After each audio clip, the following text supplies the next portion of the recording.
I'm glad I still had you muted, please. Okay. Oh, goodness. Hi, everyone. Alright, looks like all the sound's coming in good, so I think we are well, we are hunky, but I don't know if we're dory. I strive to be Dory every day. Sometimes it works, sometimes it doesn't. I feel as though I'm almost forgetful enough. I mean, how many times have I left my keys, wallet, or glasses in your home, Logan? That's very fair. That was one day you left all of them? Yes, actually. That was a real weird day. It sucked. I had to sit outside your house so long. So, hello everyone. We're here now, finally, for Shadows Over Driftchapel. Each week between the sessions is the longest week ever, or the 2 weeks between sessions. Let me actually get my little announcement thing pulled up so I don't forget anything. You saw most of the stuff on the wait, and we'll see most of the stuff on the wait screen, so there's a couple things I actually want to talk about before we get started. I'll save the goals for last. So, something I wanted to plug is my newest adventure. A royal ransom on the DM's Guild. If you do command !DMS Guild, you'll get a little nifty link to all of my stuff. But also the project that I said I was working on many weeks ago in the collaboration with several other creators, it's published now. It's called Tales from the World's End. Again, if you do !World's End, one word, no punctuation in the chat, you'll get a link to it. It's this super rad compilation of horrific and eldritch encounters. And in fact, the many sessions ago, many weeks ago, during our first moment of downtime in Shadows Over Driftchapel, when Sludig fist fought a large metal diving suit, as part of the application process, you had to sort of pitch an encounter. And I wrote out that encounter as my encounter pitch. And here I am now. And part of the in the encounter compilation, I did 2 of them. One of them is actually about an animated diving suit. I had to do a little homage to this campaign. So that's in there, along with another one that's essentially a bunch of bards who have been possessed and summon an eldritch horror and turned other people into monsters. It's a whole thing. But, so yes, !World's End, no punctuation, all smushed together, no spaces.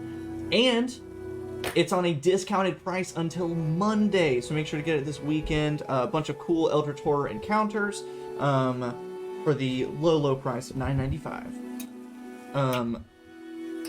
But it was a whole lot of fun, and there's some amazing artwork in it that I highly recommend trying to get a glimpse of. It's hard writing and describing an eldritch horror, and so it's amazing when an artist is like, I got it, and they draw it out, and it's as terrible as you imagined it. So go check that out. Loads of fun, amazing creators. Check out all their stuff. Lots of cool stuff. Let's see. Oh gosh, there's no Let's Make next week because people coming into town, and I will not have the chance to, but there will be an impromptu stream later on to make up for not being there as much. Patreon stuff, Shard Night stuff, all the usual stuff, this stuff. The goals, last thing I want to talk about. I'm trying to be a bit better about striving to the next thing when it comes to my Twitch stuff. I just like having fun and streaming with my friends, but I figure it helps to promote and grow and things like that. I guess. That's what people tell me. So the first thing is that currently, you can see up here just above my head, there's a little follower goal thing. For the month of July, so we still have about a week left to get 9 more followers. It's so close. Look at that little smidgen right there. Just a little bit. It's so small. So invite your friends to come tune into the stream, give a follow. And the other thing, so first get them to follow, then get them to stay and hang out and participate in the chat. If you don't know, Twitch has achievements for streamers. And one of them, sort of the next level, is having an average amount of viewers and also having a number of people chatting in the chat at the same time. Gotta start small. So, I'm just striving for 10 viewers each stream. We're already at 7 now, it looks like, but I'm not going to count my 3 players if they happen to be in the chat. So basically what I'm going to do is the number of viewers that is written minus the number of players I have. That's fair. That's fair. Because, and it's especially noticeable on my Monday night streams because there's 6 of them. And I look into the viewers and it's like 7 viewers and I'm like, I wonder who. So yes, I'm trying to get 10 viewers each stream, and I wanted something easy that I could do mid-stream each time. So what I'm going to be doing is I have to use the word of the day. So I looked up the Merriam-Webster word of the day, and whenever we reach 10 viewers, so really 13 viewers, I then, because the number is 10 and it's magical, I have to use the word of the day 10 times by the end of the stream. It's a weird challenge, but I think it'll be lots of fun. And sometimes the word's very simple and it's nice and easy to use. Sometimes it's a word you've never heard of and will never hear again. So it'll really be fun for some. I'm just imagining now a situation where, like, in this campaign, the word of the day would be like, I don't know, cheeseburger. And then, like, where in this universe would we find a cheeseburger? And then I have to throw in something weird, like you're sitting down with the bog witch is about to feast on some horrible meal, and they pull out some cheeseburgers and little wrappers. McDonald's bag on the counter. They cast some strange spell, reach their hand into a portal, they pull out Big Macs. Yeah. One of them pulls out a Whopper guy. Well, one of them pulls out from one portal a McChicken, another McDouble, and they say, and you put it together, McGangbang. The ultimate spell, 9th level spell, McGangbang. 9th level spell. Conjure McGangbang. Conjure dominate McGang. Oh boy. Oh boy. So yes, so those are my goals. And on top of that, there is the long-standing tradition of if we reach 30 viewers, we will do a giveaway. 30 is a lot, but that's because the very first stream that we had a boatload of people come and watch, so it's their fault. Blame them. They set the standard. Now they have to come back. That's all we ask. I believe that was all the announcements. I think that's it.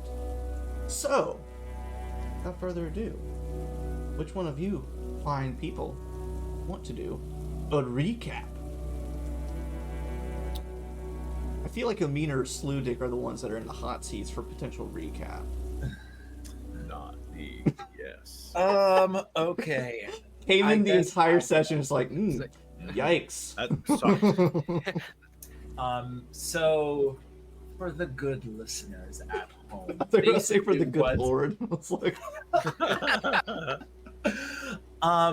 basically, what ended up happening was after we finished our long little escapade with various bog creatures, going further into the bog with our lovely horse and cart, which is miraculously still intact, even now, even through everything we did. Worked hard.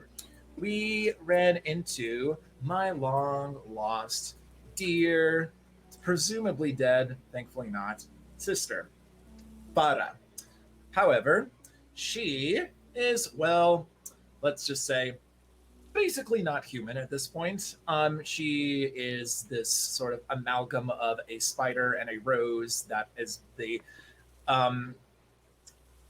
basically the end result of the curse that the three sisters have been collectively put on, and so that has prompted lots of very interesting questions and lots of creepy discoveries, including a silo filled with corpses, which are used as fertilizer. So take that with what you will. But fortunately, we stayed a night there comfortably. Well, as comfortably as we can, let's say, with no conflict. And we then proceed further into the bog. Thankfully, Farah, having been reunited with her sister, gives us safe passage, which is great because some of those bog witches were hungry.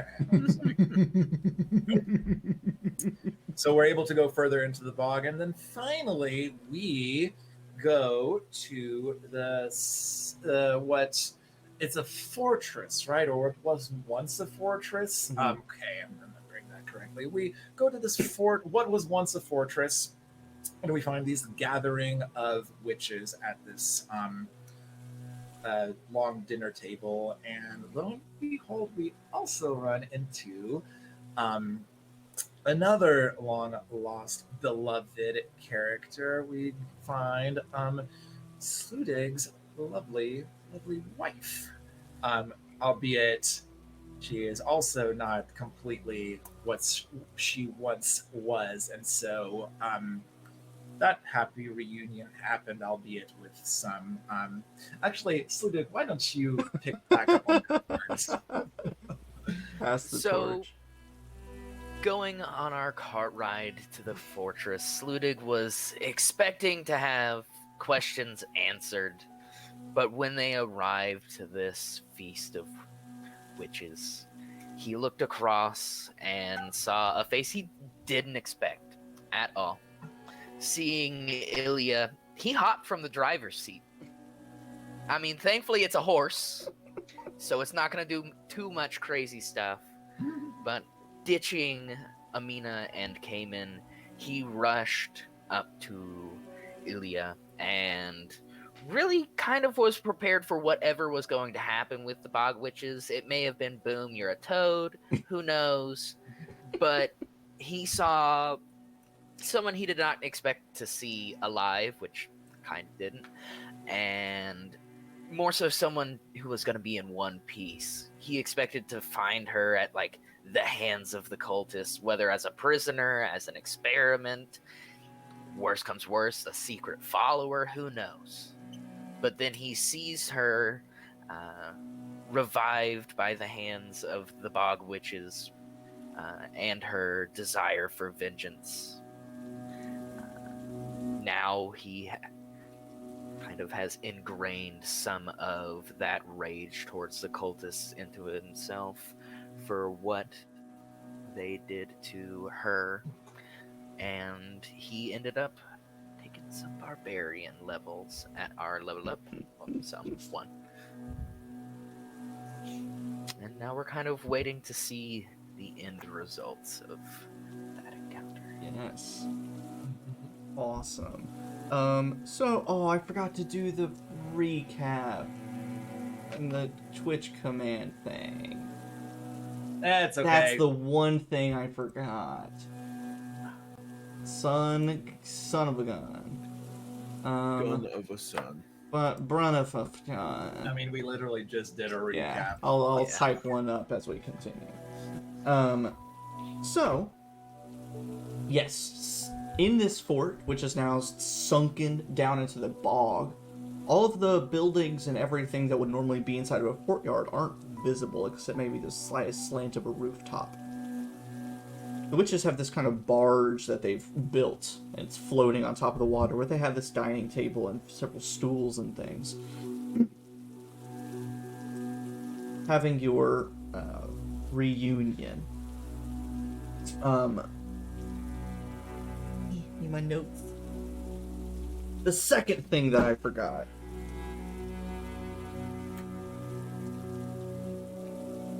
Forgetting everything.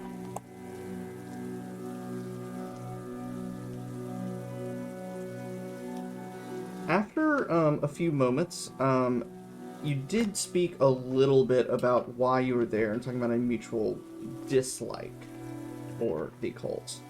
And after some moments, and they kind of gauged that, you know, you guys were cool, you were being honest, you're not with the cult secretly. However, for Kamin, it might not have been as easygoing, as many of the witches were eyeing you and watching you with interest. But after some time, oh my gosh, where is it? What was the head witch's name? Madame Kyra. That's what it is. I couldn't remember which note card I wrote it on. Thank you, Daniel. Oh, yes. There it is. Yes, so Madame Kyra, the sort of epitome of witchdom. You know, saggy skin, wiry hair, short, hunched posture, bony body and face. Except there is a strange amount of life in her eyes. Like, even though she looks old and frail, there's a keen look to her. And after the reunion has somewhat passed between Sludig and Ilya, she eventually waves her hand at Ilya and says, "Give us a moment." And Ilya just kind of stands up straight and just kind of gives a nod. And sort of just takes on this very stoic, still stance. It's a little... because she's dead, it is too still. It's very still. But they gesture for the three of you to take a seat at the table. Does everyone take their seat? I do. I take it. Amina. Okay. Had we not run into Farah, she would have done something entirely different than this. But she pauses for just a moment. Her hand is twitching and slowly wants to reach for her dagger. But she takes a look around and she thinks twice about it. And then just begrudgingly moves to a seat. She has some choice words, but she's gonna save them. As we go to sit, I'm gonna slide a tentacle into my pocket and turn a pocket watch clockwise to gain a roll for this upcoming hour. Okay. Nice. Two things. If you, Bradley, will make a sleight of hand check. What are you doing? What? Oh, doing I the roll. rolled. I rolled the die to see what it was. Is Got it good? one, Oh no. which could be fantastic. Oh no. If you would roll a sleight of hand check for me, and Amina, if you would roll an insight check for me.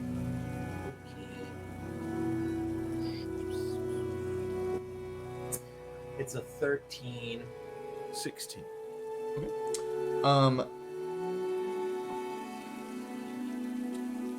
So, Amina, you don't, as you're eyeing everyone, they're not really paying too much attention to you. Even Madame Kyra isn't. She's more paying attention to Sludig. Kind of glancing, and after a moment it dawns on you that with all of your coverings and everything, they don't recognize you. Or at least Madame Kyra hasn't taken notice of you. And for you, Kamin, even with all those witches eyeing you as you sit down watching you, you're able to kind of like, okay, oh, hey, how are you? How's it going? Hi, how are you? Anybody sitting here? Is this seat taken? They don't. How you doing? Yeah, you do that like thing where you walk over and you're like, all right, which lovely lady do I want to sit next to? And like they all blush and giggle and like, huh? Sure. Oh, you're not a day over 700. Yeah, it's all the old women at church, like. But you take your seats, and Madame Kyra, sipping at her tea in a little clay mug. As sort of a recap to get us started, she asks you, "What brings you all the way out here to visit us lowly witches in the swamp?" Not here to burn us at the stake, are you? Not, ex- not exactly. I came here to find some answers to questions, but really, I just have more questions now that I've found her. Yes, we all have some very burning questions that we would very much like to have answered. And like, for context, Amina, like, she is trying so hard not to like lose her temper. Let's just put it that way. She is like really pushing something down, because she knows that we need to be diplomatic. Oh, she mad. She mad. So, this is for Daniel. You Yes. said in the past that Amina's voice is a little bit changed because of the curse, right? This has kind of changed her more mouth some, More. Oh, you mean physically? Yes. and so it kind of changes the way she speaks a little bit. Kind of. It's very staccato, a lot, and she, and it's not as obvious when I'm speaking, but like for context, it like her mouth has been so malformed over the years that like she's very deliberate with her words because it takes a little bit more effort every day to sort of speak because of the changes. Okay.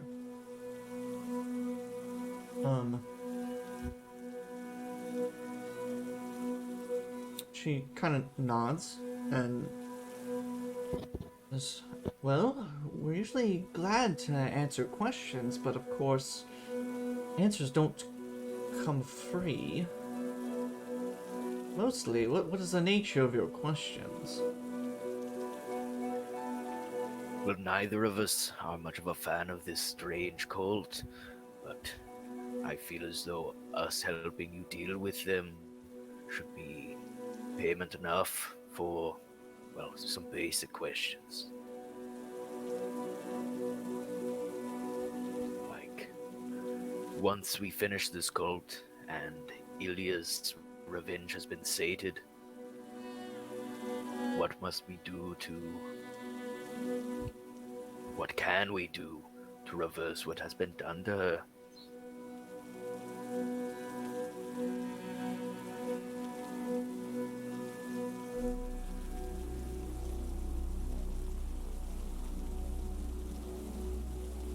Not sure how much can be permanently done, but... Well, this might be an answer to some questions you may have had.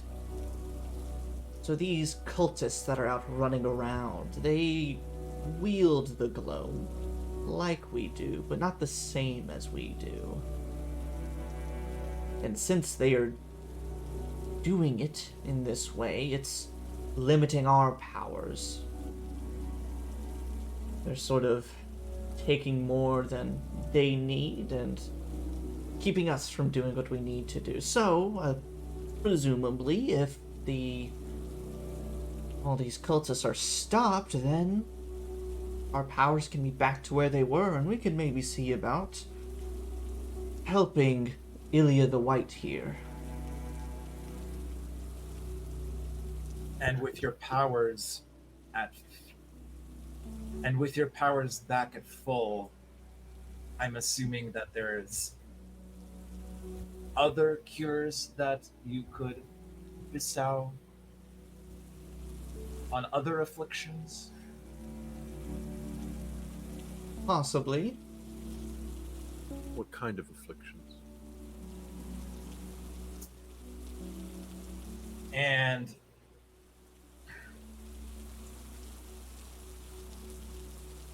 how does she want to do this? Oh no. Amina, okay, so Amina stands up and she's going to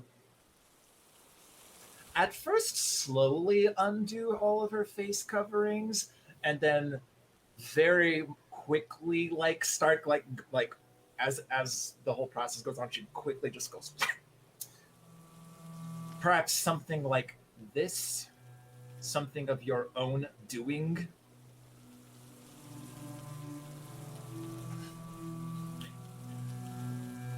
As I'm sure you are all very well aware, the Gloam has had many lasting effects on many different people.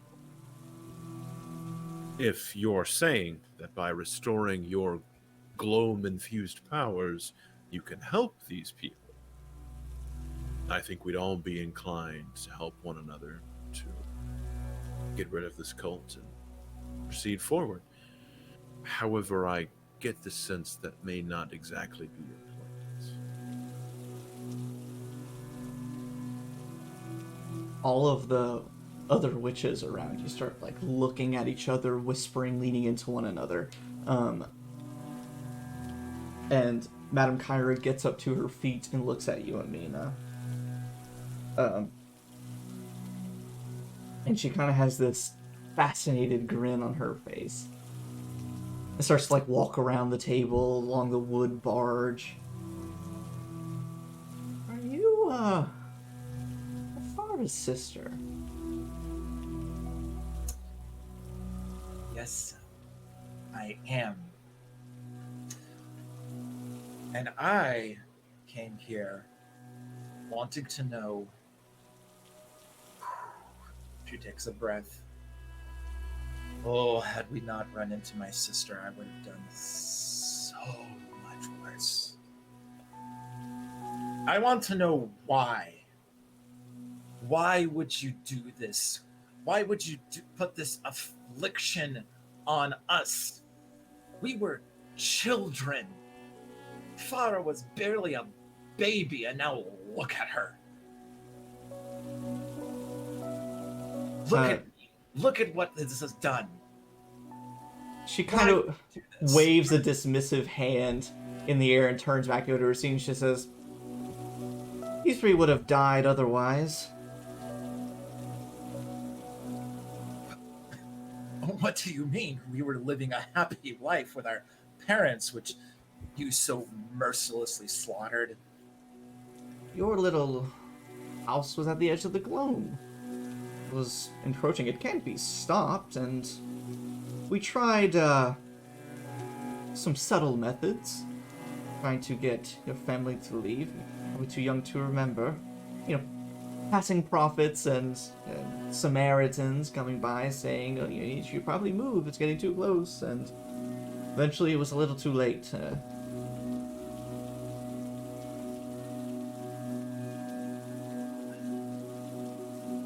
And this was more of a group decision.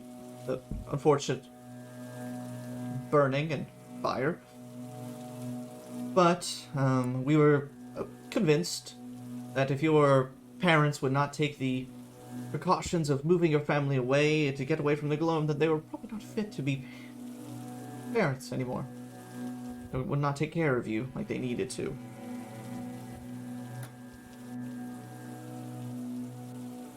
I don't know if Sludig or Kamin are anywhere near where they can see me, but Yeah. Amina is.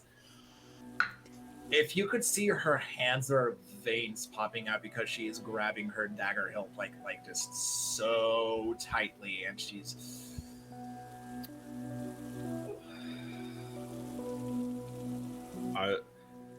As much as I desperately long for revenge for years of troubles, somehow given the circumstances of the world, I'm inclined to believe you. And she just takes a slow, cool breath and says, just,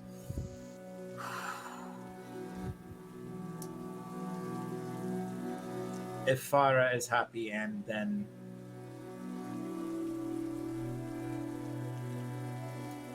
I'm inclined to believe you, but I still don't forgive you. And she sits back down finally. She just nods and says that's fair. Then she says, as for your affliction, it was part of our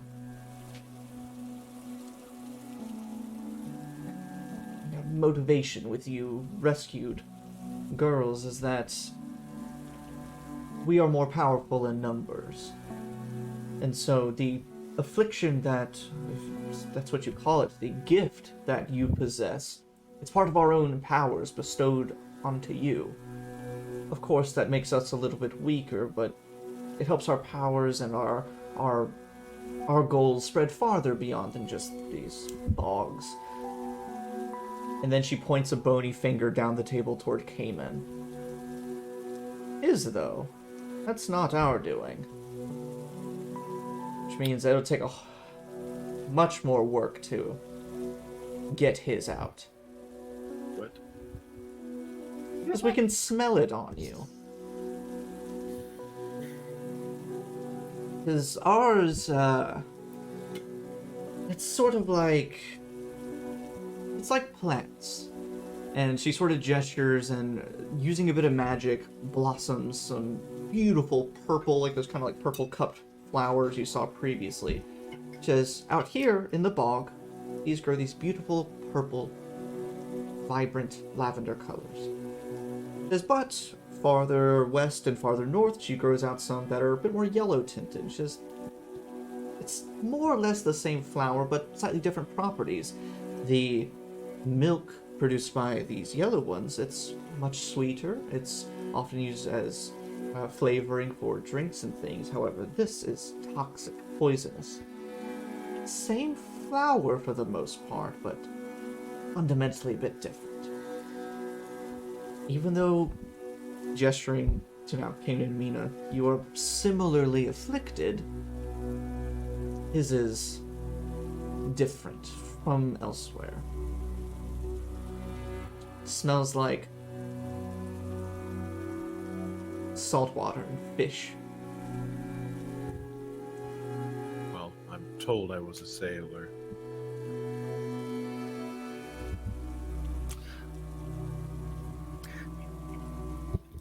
A lot of this magical origin mumbo jumbo goes over Sludig's head as he is pretty much... Oh god, how did I... Malachi, the Malachi emote, staring at you, Ilya.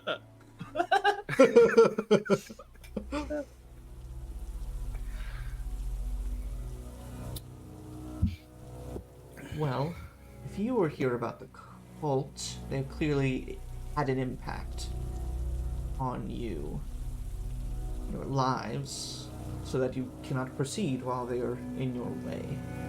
What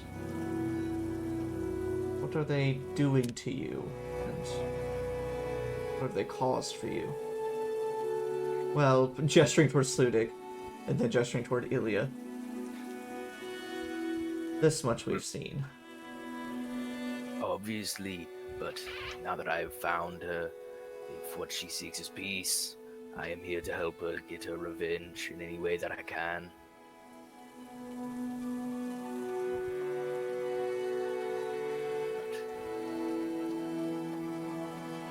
Obviously, if we had to go out for you to deal with these cultists, to risk ourselves, what sort of confirmation can we get to ensure your trust? You've already proved that you're the type of person who will choose whether or not someone can have children for themselves.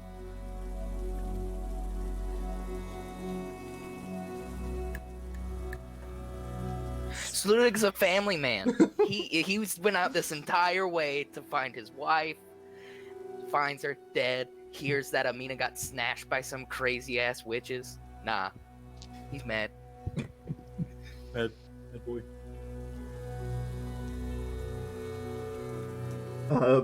Madame Kyra sighs. She says, I'll take that.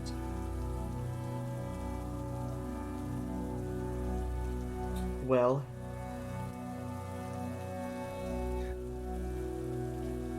because one of the problems is witches like us can't roam as freely as we'd like. And the main reason why we have encountered these cultists is that they're coming out here more often.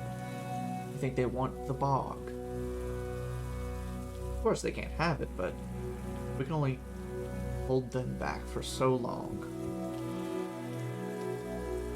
But So we're doing you the favor, then. well, yes, a trade, it seems, and relieve some afflictions and stop these intruders.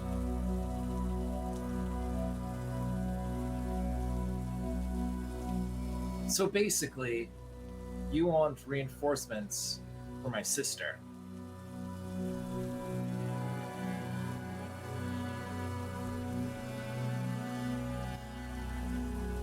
Are you wanting your sister back as well? I mean, I don't know if there's any way of getting her back. She's lived her life like this. I don't even know if she would even remember how to be human.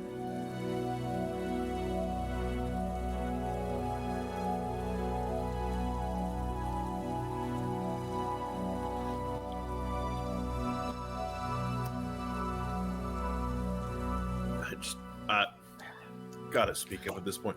The deal's rotten. You caused this. You did this to her and to her sister. Yet you expect us to go break our backs, doing you a favor and ourselves inadvertently, and you take back what you did? No. You caused this, you can fix it, and we can help you fix a different problem. But we're going to want something else in exchange.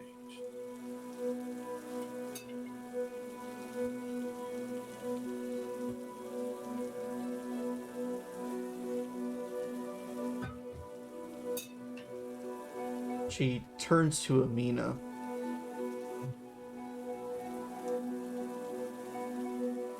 She says, would you have rather stayed in your home?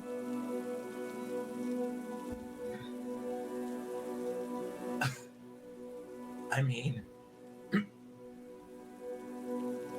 our lives certainly would have been different. That is for damn sure. Not sure if you would have had much of a life. You should see the place now. It's wretched.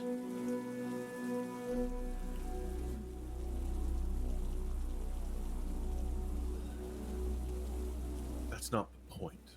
That's Well, you say these things that we caused. The things that we caused are Amina and her sisters surviving this horrible atrocity that happened. It brought Amina to be with you two and helping you two get out here. And I've heard about the things with the Ordisterium and all the changes you wrought. I have a few Ordisterium escapees here with us. None of So I that would have suppose happened. We should be here on our hands and knees thanking you, blessing you for the wonderful opportunities that you have graced upon us. Oh, thank you. Why not meet in the middle? We don't need thanks, but we also don't owe you. Let's just meet in the middle and start fresh.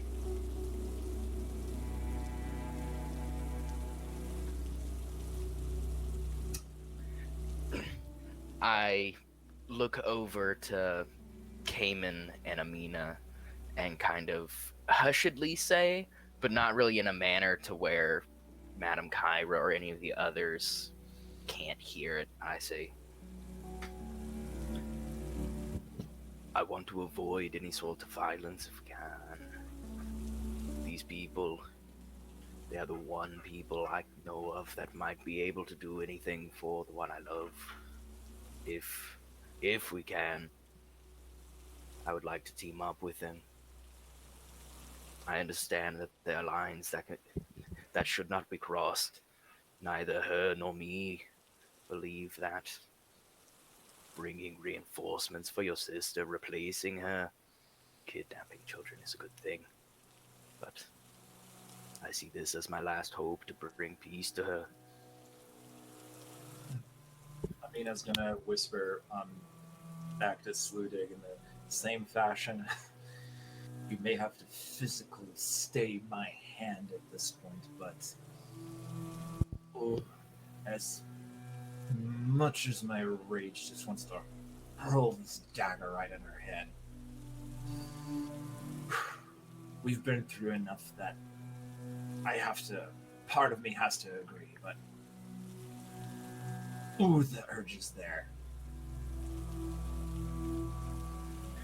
Well, I will make sure to be there if I must to stay your hand, but if push comes to shove, they do force us to do things that none of us wish to.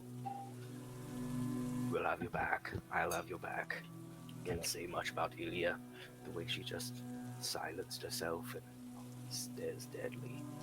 I don't think that she will be able to take our side if it is against them.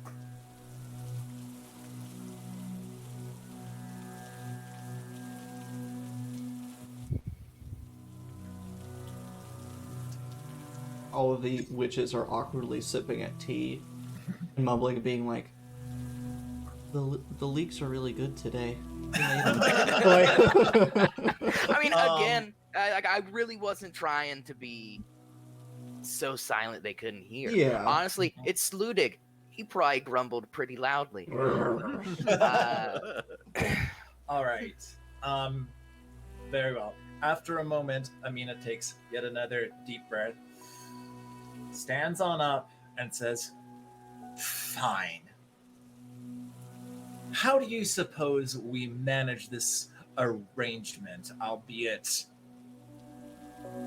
a strange one at best?" Well, we've had each of our own experiences with these cultists and these fish folk and shadows, twisted shadows.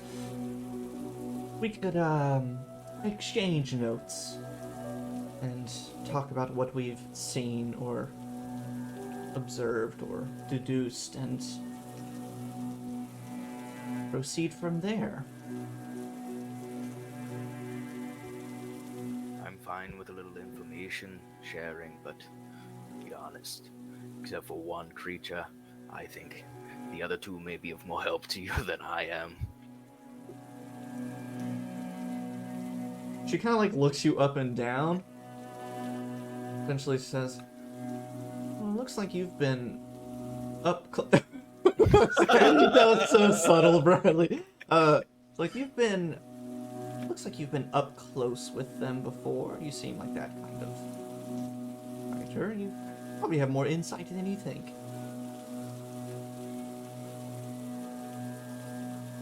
But we will see, but I make no promises. Now,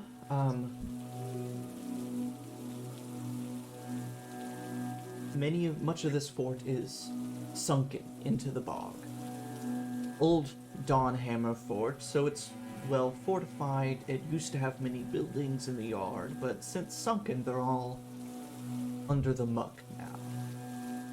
As the witches of this bog, we have our own means of getting down there, and we've used the Gloam to our advantage and crafted a hidden dwelling for us. For you three who don't make this journey very often, it might be a little uncomfortable. You have to use a bit of magic to get down there. But there is stuff that's down there that would be beneficial for you to see.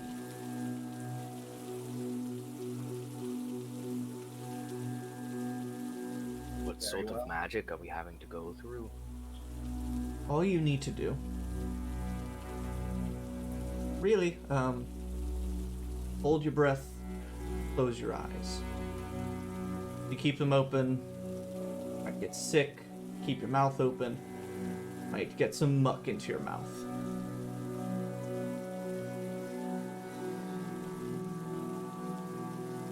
Just wanted to let you know before we do any magic on you. I appreciate it. I have no experience with this sort of thing. What is so important that we must see down there?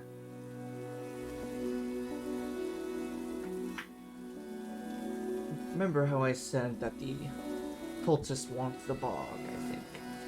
Well, in the bog we've seen these holes sprout up. Anywhere from just dirt cracking open or sinkholes forming in the mud. And eventually it fills up with water. They're all said and done. We've learned to counteract it, to keep them from doing it, because we started realizing that it was a means of travel. So, one of the things that we have down in our dwelling, somehow, they managed to open up one of these rifts, these holes down there. It not always acts, it's like a volcano. It randomly will start brimming with energy, and cultists and fish folk will start coming through. So we have people on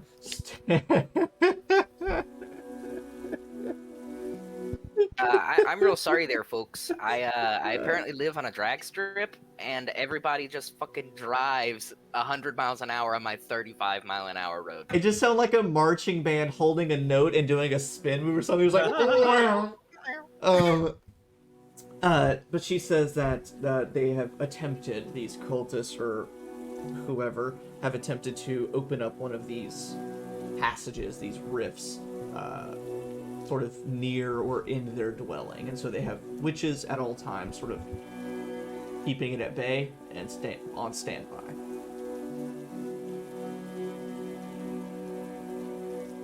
And you want us to deal with this?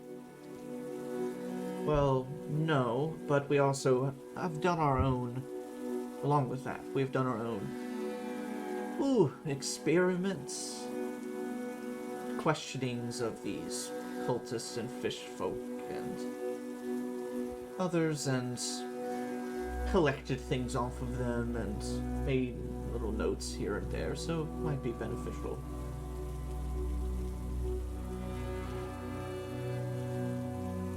I turn to the other two. This does sound like it would be pretty helpful. Kamin, do you have the notebook with everything? The maps?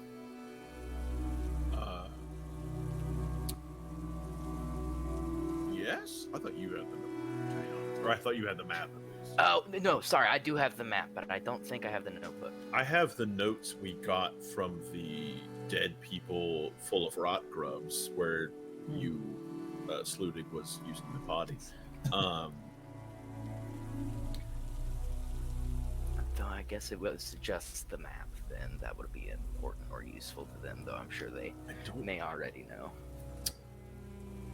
I didn't get any writings or anything from, oh gosh, I forgot her name. Aveline. Aveline. I Think so? don't think any writings, no. I got her pistols. You got her pistols, and she told you some stuff. Yeah, she talked a lot, and She I did. definitely remember all of that. I feel like that entire encounter was just like, just say the next sentence and don't get shot. Like, it was just like, just get through the next line. Just get That's through exactly what it was. it.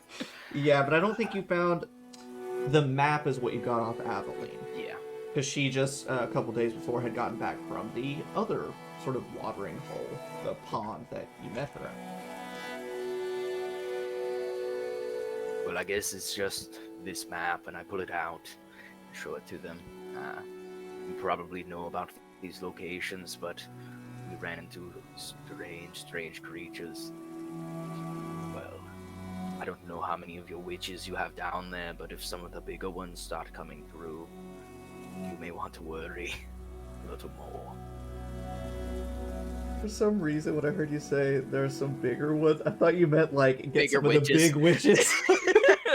Go get you some big swole witches to cover. Yeah, I need some Sludig knows swole nothing about witches. magic. It's just get you the most ripped witches you got, meaning ones that aren't just bone. Madame Kyra says, "Oh yeah, it's big witch season, so of course." When joining the bog, you also get a subscription to Planet Fitness. It's like hot girl summer. But... Swole witch summer. Oh God.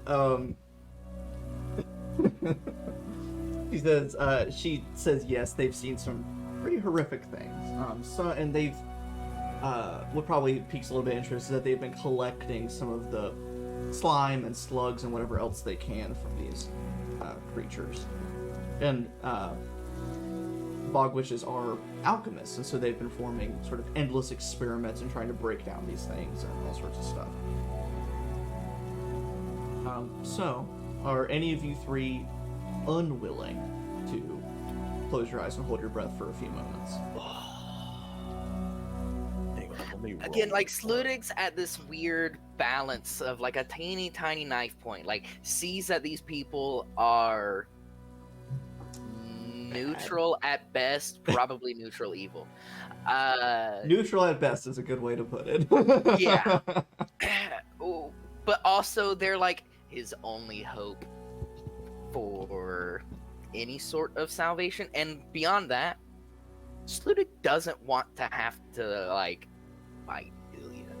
Don't know if he can. What a way to go.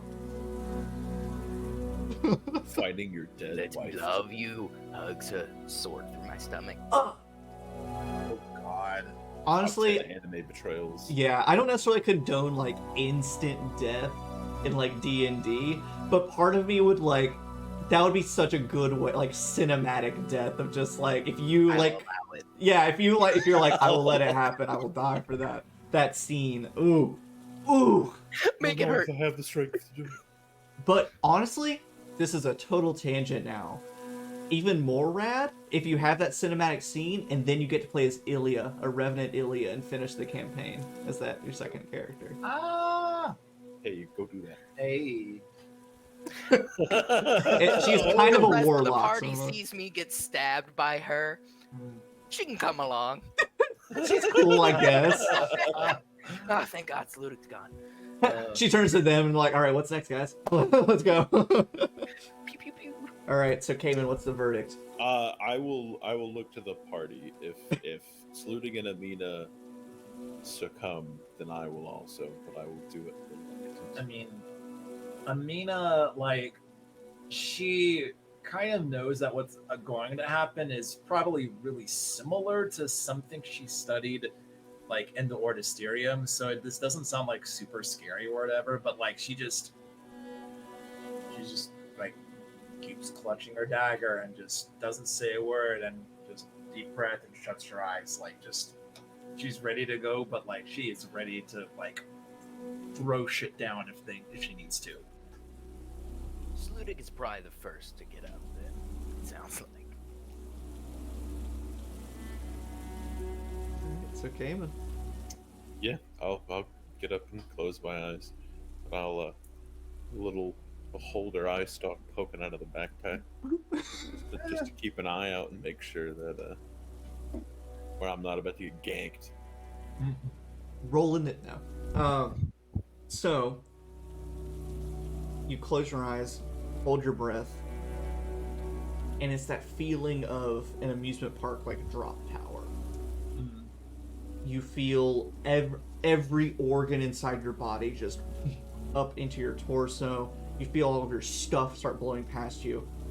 But everything that you hear and smell and feel, it's like you're underwater. Now that's hard to imagine, like an underwater drop tower, just getting through it. To the point where, yeah, if you had your eyes open, it would be a terribly motion sickness riddled experience. If you had your mouth open, probably drown. But then you feel your feet just hit solid ground. And then you hear Madame Kyra say, You're you can open your eyes now. And that's where we'll take just a quick 2-5 minutes just to decompress. Because we have the bends. We have the bends, but take a little pee break and lots of role playing, so we'll take a quick pause to relieve some tension. relieve a little bit of tension, and then we'll pop back in just 2 or 3 minutes. We'll be back. Let's do an icebreaker to get to know each other. Exactly. Here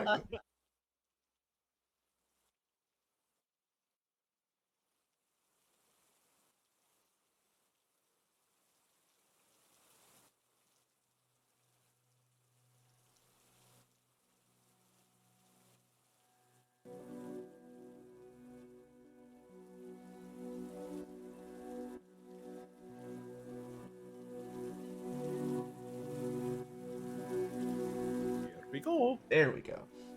Woo! Man. Taking a break mid-role playing. Sometimes it's needed. Also, cracking jokes. It's very helpful. I always see posts about that where it's like, you know, on Reddit, of course, but people are like, oh, how much humor do you want in your game? And even though, like, yeah, you may want a serious game, like, this is a serious game, they're definitely high stakes. I'm starting an Icewind Dale Frostmaiden campaign, and those are some high stakes. Spoiler, I TPK'd a party in the Session 0. I heard. You heard about it. High stakes. But also, like, that doesn't mean you can't crack a joke out in a game and, like, lighten the mood. Like, it's a game, it's supposed to be fun. Like, woo! Players got to survive it, whether or Yeah. not the characters do. Exactly. That's always my favorite running joke in any of the D&D subreddits, where it's like, I accidentally killed a player, what do I do? And the people are like, what? You killed a player? How? It's 5e. How? Were they first level? No. How? So, when you guys open your eyes and take in a big, deep breath, you're not met with mud and water. Instead, you are met with stale air. You look around, and it might not be a sight that you three are familiar with, surprisingly, in a D&D campaign. You're effectively in, like, a dungeon. You're in an underground stone and brick room. All of the witches that were with you are down there, but just standing. So they make that thing up there, and it stays up there. Not exactly sure. But there are all sorts of branching hallways going off of this. There are former murals on the walls that have completely been either covered up with tapestries or graffitied in Bog Witch fashion. But you're effectively in the fortress of this place, just deep underground and underwater. At this point, all of the witches start to dissipate to go about their daily business. But Madame Kyra and 3 or 4 other witches walk with you and stay with you. Gesturing around, sort of making a story of it. Is that not interesting? Start explaining that they've turned this fortress into their own little domain, or little domicile.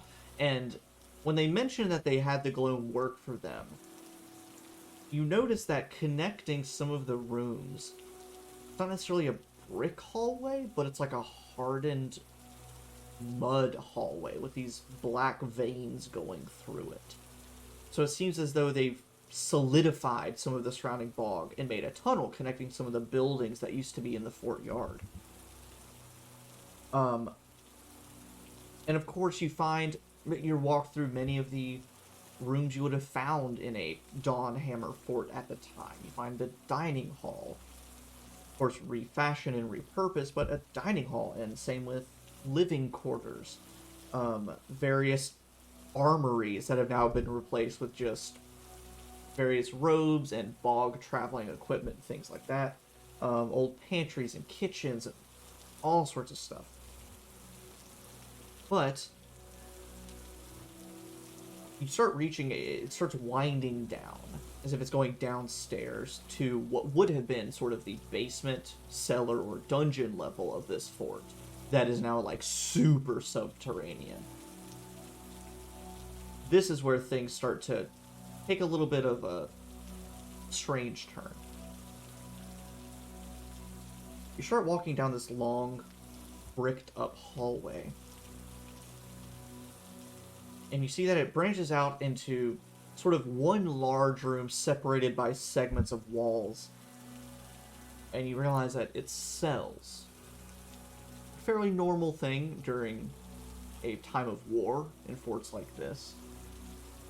But peering into some of the cells, you see those fish people, those deep ones, hung up from shackles and chains. Some of them have missing limbs that have been severed from their bodies. Some of them have flayed skin that have been removed from their bodies. Others have just missing eyes and all sorts of stuff. Then you may not bother you as much until you move to the cells where you start seeing cultists. Human-looking people, the sunken eyes, pale skin with similar damage done to them. Severed limbs, some of them flayed skin, missing eyes, missing tongues, some of them with all sorts of things sticking into them, all sorts of bands and needles. Clearly the prisoners that have been taken and the experiments that have been done on them. At this point, Madame Kyra, gesturing toward their prisoners, saying, "We've done our best to get what information we could from them, but they seem to just be mad. They don't hardly know what they're doing, why they're doing it, just for this Katu entity. Not sure if it's a god, could very well just be a devil or a demon. But it's powerful. These are the ones that survived. Many of them, they didn't die. They did. They reach a certain point and that like Gloam, the darkness flows from them and kills them that way. It's like Katu has a hold on it and can snuff out their light whenever it wills. And strange, and from all these fish folk, these deep ones, we found the strange sea slugs that they eventually turn into after they kill over. Even some of the cultists had them in little bottles on their person. We think it's Gloam, but we're not sure exactly what it is." So, just to clarify for a moment, I may have lost for a second. I got a little foggy. You discovered that they were essentially mad and doing this for reasons that were not their own. So you decided to dismember and flay them. For science? Well, we tried to reverse it. Didn't necessarily work out. That was a lot of the times when they would kill over the Gloam would take them over, but more or less, yes.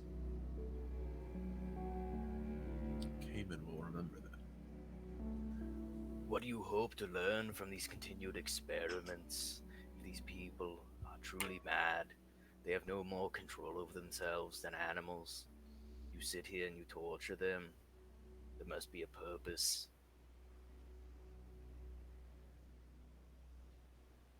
Hopefully to find the cause of it all, the nature of what's causing this, bringing this upon them. Whatever this Katu is, what kind of power they hold over the Gloam.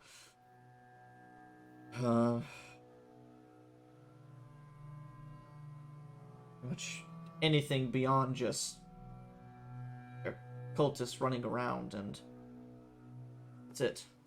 And if they're mad, you think they truly know any sort of answer like that? Well, that's what we were hoping at first, but now we're learning that they've just been driven mad. Which... that's begged all sorts of new questions of... what's driving them mad? How is it doing it? Where is it doing it? And from what we were able to gather, most of these folks were from Driftchapel. They sometimes wander outside of town, and sometimes even to the next city over, but it seems to be starting.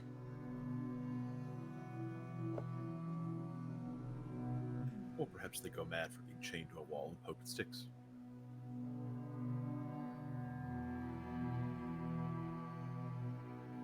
Turns to you, just kind of nods, says, very quick.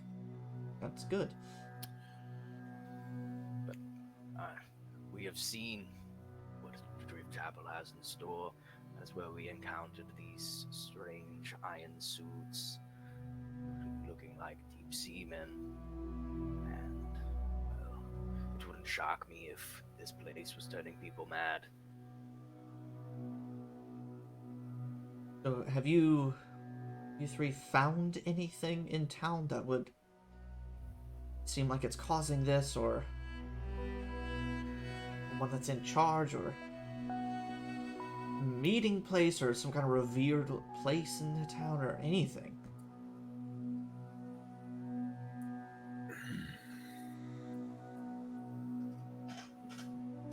Not in the town.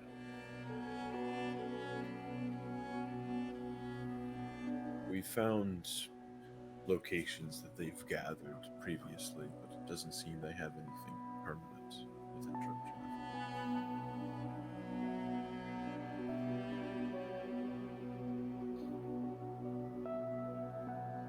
1 second, let me check Sludig's intelligence score. Okay, it's 13. He can kind of know when to keep his mouth shut. Oh, I didn't know why you were doing that.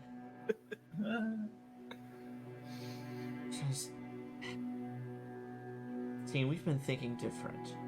All these little ponds and rifts and holes that they've been sprouting up and trying to come out here, we thought they had to be coming from somewhere, so I thought they would have someplace permanent.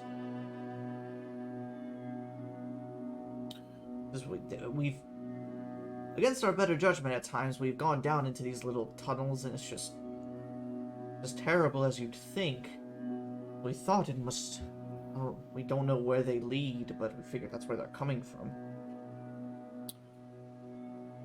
Our assumption has been that these tunnels lead to some sort of hub, a nexus of tunnels that they dwell inside of.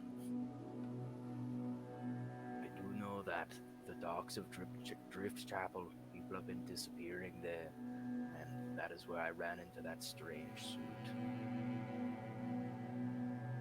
I don't know if these tunnels could potentially lead there, but it's a big enough body of water that, well, it may have enough openings to get through all these places across. All of these openings we've discovered, these two, are all brackish, they're all salt, all lead back to the ocean. Which leads us to believe that's where they are.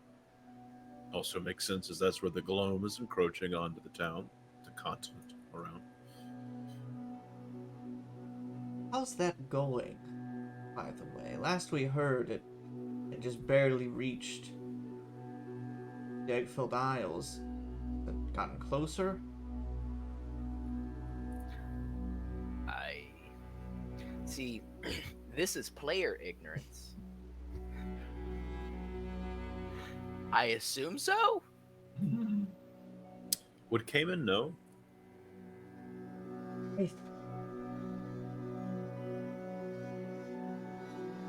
I don't think he would. I don't think he would, but as a group, what you have heard that shipments and cargo and whatnot from the Egg-filled Isles has, like, stopped abruptly. But I think that's kind of the only thing you've heard too much from there. Well, it doesn't go well, but it also doesn't seem to have gotten that much worse recently.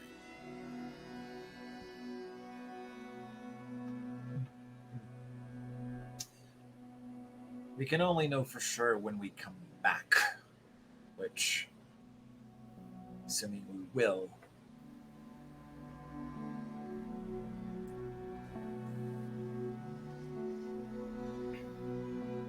I plan on you making it back. Well, says we've marked off a few of the places that we've found where these cultists and these deep ones have erupted from. Of course, they're getting closer and closer by the day, and she gestures toward a tunnel sort of at the end of these 2 rows of cells, a doorway, and she says, and down there that leads to the rift in the bog, and maybe every couple days, once a week or so, they make an attack.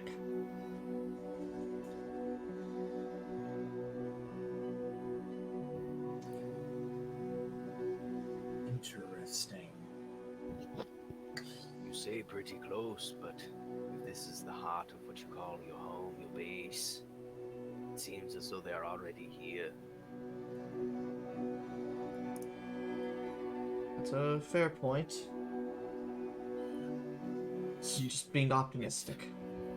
You say you've sent some representatives down these holes before. What did they find exactly?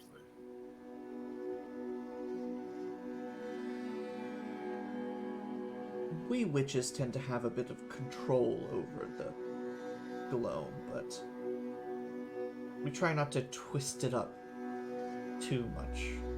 And there's a lot of that down there. These strange bats that cling to the ceiling and deadly. The fish folk lurk about down there. And whenever they make an attack on this rift here, it's usually some terrible creature beyond description.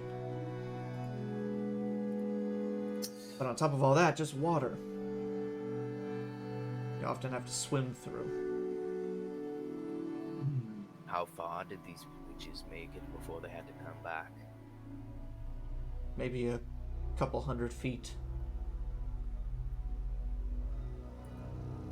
It's not very far. I am interested in seeing this. What say you? Well, we did pick up those potions from that oldest friend of yours back in town. We should be able to hop in with at least no worry from the water itself, but... well, if you want to risk it, it would be worth knowing what is down there. Very. Question. How long did those potions last for, the ones of water breathing? I think it's 1 hour. Yeah. I think so.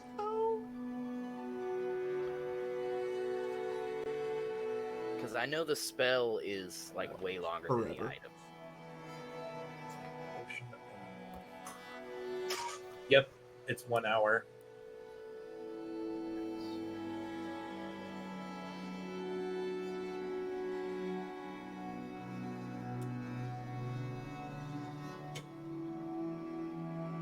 Kamin, what are your thoughts of hopping into this hole?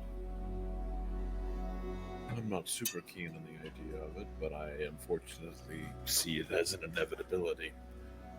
Do we feel we're prepared for it? Does our generous benefactor want to make sure we're prepared for it?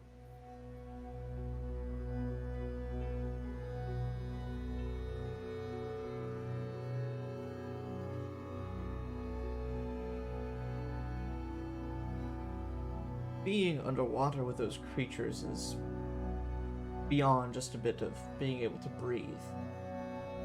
That's where they live. That's their domain. And their ability to snatch and grab is eerie. So if you're equipped to fight in water or underwater, then sure, you're ready. I carry them everywhere I go. Let them direct me. We could also How dark is it down there? My eyes are not fit to be in a place of complete darkness. it's That's what I would, I hope. it's dark. If you so wish, we could try and prepare you for such an excursion. That's just if you want to spend more time with us down here. Rest up, do whatever you need to do. What time is it, roughly? Like midday. You arrived just sort of like just at the end of breakfast and then sat for a little while.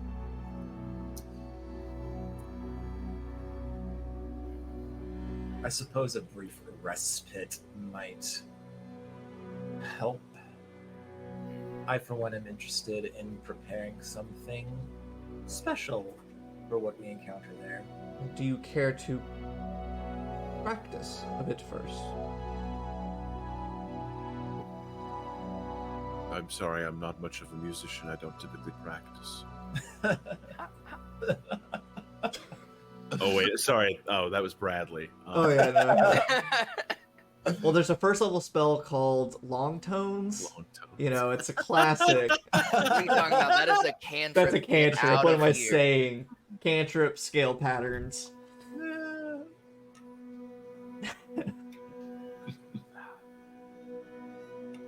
What exactly do you mean by practice?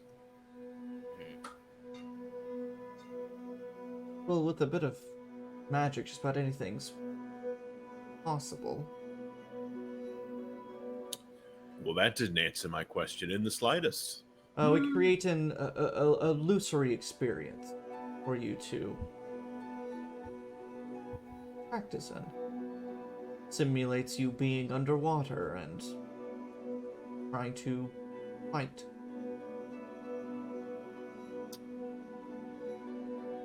Kamin thinks that's a horrible idea. Yeah, that just sounds like Bradley thinks that's re-injuring awesome. ourselves. It's like, let's plug into the Matrix and fight fake things. Yeah, hell Plug yeah. into the Gloam.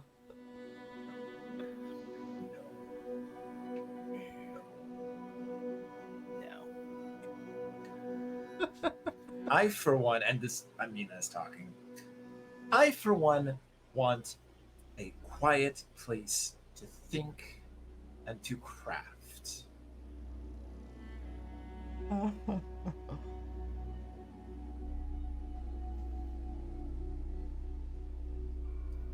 For there are, magic is helpful, for sure. But sometimes you just need a little bit of pure wrought iron grit. All right. I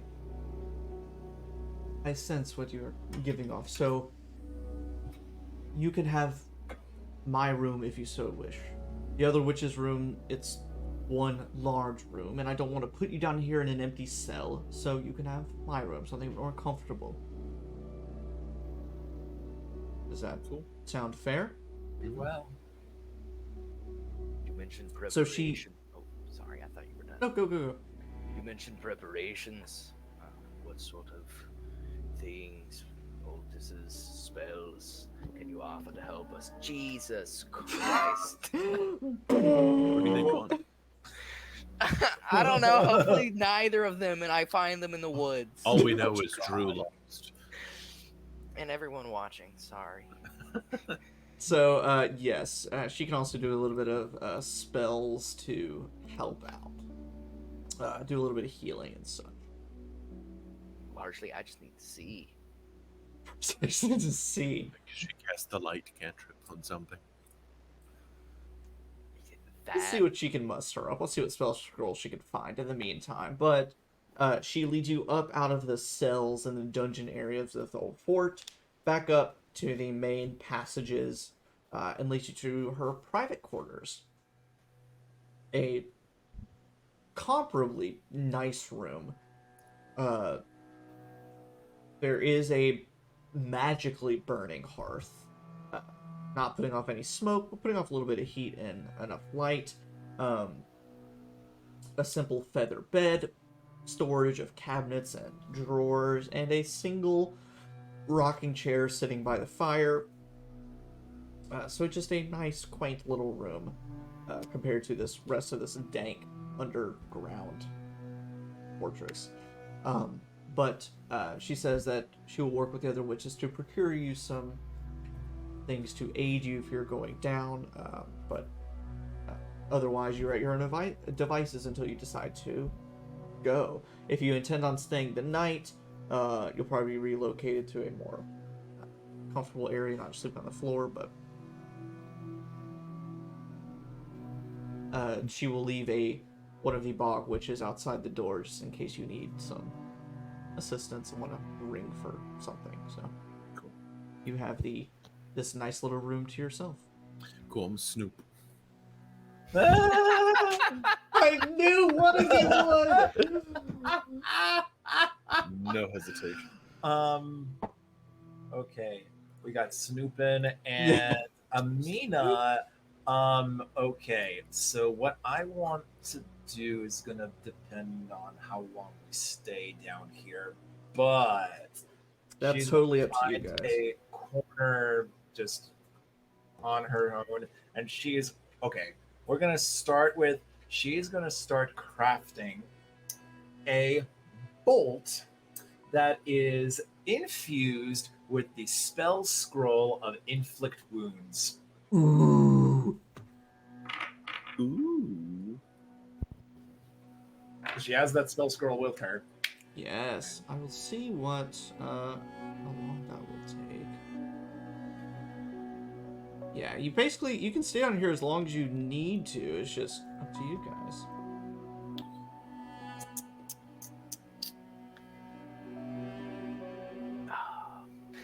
So, I wish I had asked this when she was here. I guess I stick my head out the door before Kamin starts snooping. And I talk to the one bog witch Hold who's on, hold on. outside. So that thing that made us get down here, are y'all able to do that throughout this entire bog? No, it's just that area in the fortress. That's a shame. I close the door.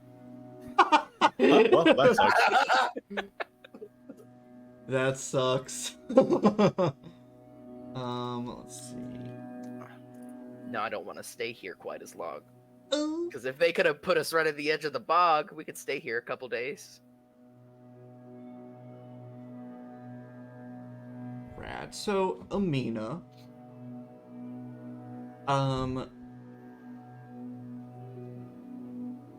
It will take you... Let me double check my math here. Yeah, so it technically will take you a work day. So effectively, just if you work for the rest of the day and you guys decide to stay the night, or you can just go down there at night, then you would be completed and done. Or you could do like sort of half now and do half the next day. It's just, it kind of depended on how you want to use your time here. Horrible Gloam tunnel at night. At night? Well, it's all underground anyway. Yeah, It it's gonna doesn't be dark. matter. So we can sleep while you tinker. Right, but I am okay. Sure. She's gonna work through the night. Why not? Malika and I are gonna snoop. All right, and then Sludig. Is there anything you want to do in particular? Drew wants to help Snoop. Sludig is aware he's clumsy, and that if anybody can kind of put things exactly back the way they were, it would be Kamin. So he's going to kind of center himself for being a very large man going down a relatively small tunnel and meditate. Meditate. Cute. All right, I'm gonna go toilet cat real quick. So get your dice ready because I'm gonna have some of you guys roll for what is found in here, and I'll be right back. Oh, I got a net 20. Too bad. I totally wasted it on life. It's okay. Just use that nat 1 you gave yourself earlier and just. And just fail. Yeah, it's about to go away. So if I'm gonna use it on anything, I might as well use it now.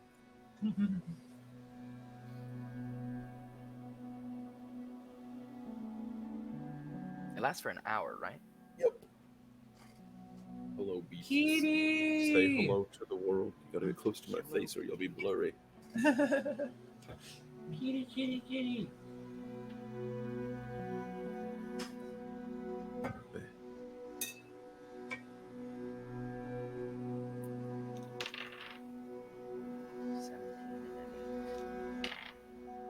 Let's see.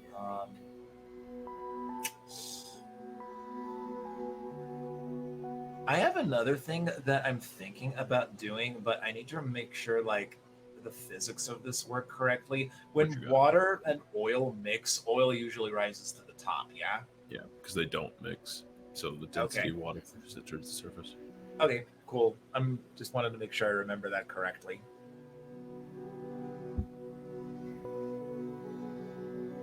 Okay. So,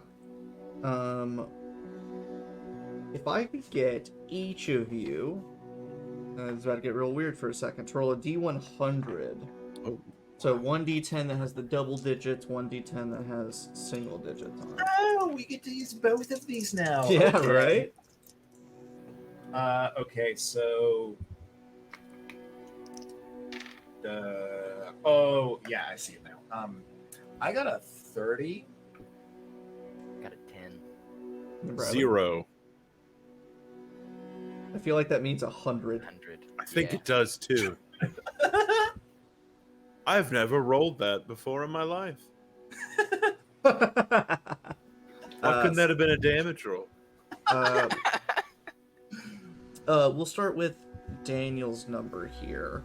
On a nearby sort of vanity wardrobe and mirror, you notice that there is a small, like, hand silver mirror that has a beautiful flowering inscribed handle to it that's probably worth a decent amount of pocket change. Drew, what was your number? 10. Walking about the room, on the side table next to her bed, there's a small crystal ball, but inside of it there is a sort of a star-shaped bit of light glowing inside of it. Not sure if it's magical, but it definitely looks magical.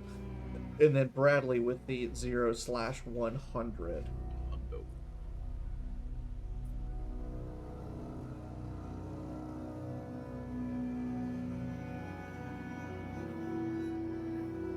In the top drawer of her side table, these are all stuff Kamin's finest, since he's the one doing the snooping.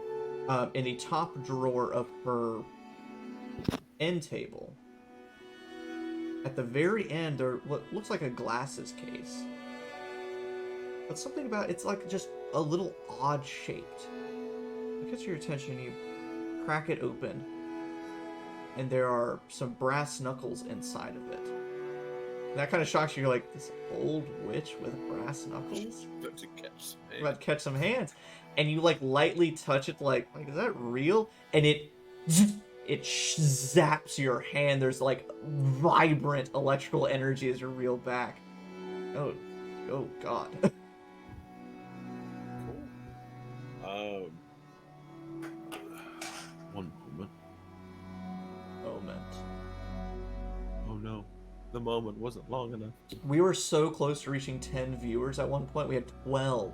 We actually hit 14, Mine had at 14. one point. Yeah. When? Oh yeah.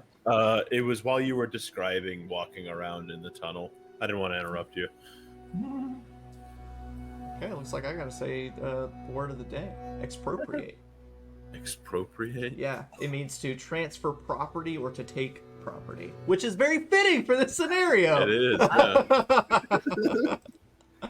Yeah. On top of that, well, I'll let you decide with with that stuff if what you want to do about any of it. Can you If say what any. the first thing was again? I apologize. It was Was it the mirror? simple handheld mirror. Okay. And then the crystal ball with a star Yeah. shape in Inside it. of the electric knuckles. Cool. Well, I pick those up, marvel at them for a moment, and then I give a little whistle over to Sludig. Trying To to grab his attention. Yeah. Opens his eye from his meditation. And I just toss it at him, like right as he opens his eye. The brass knuckles. But in the case, I toss them to him. With Hey, all catch. these I don't know. going through his stuff. Poke them together. See what happens.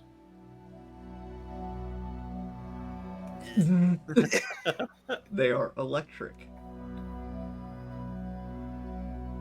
Well, she did say that if she had anything that we could use, she would try and bring it for us. I think we just saved her a trip. Loophole. Indeed. Um.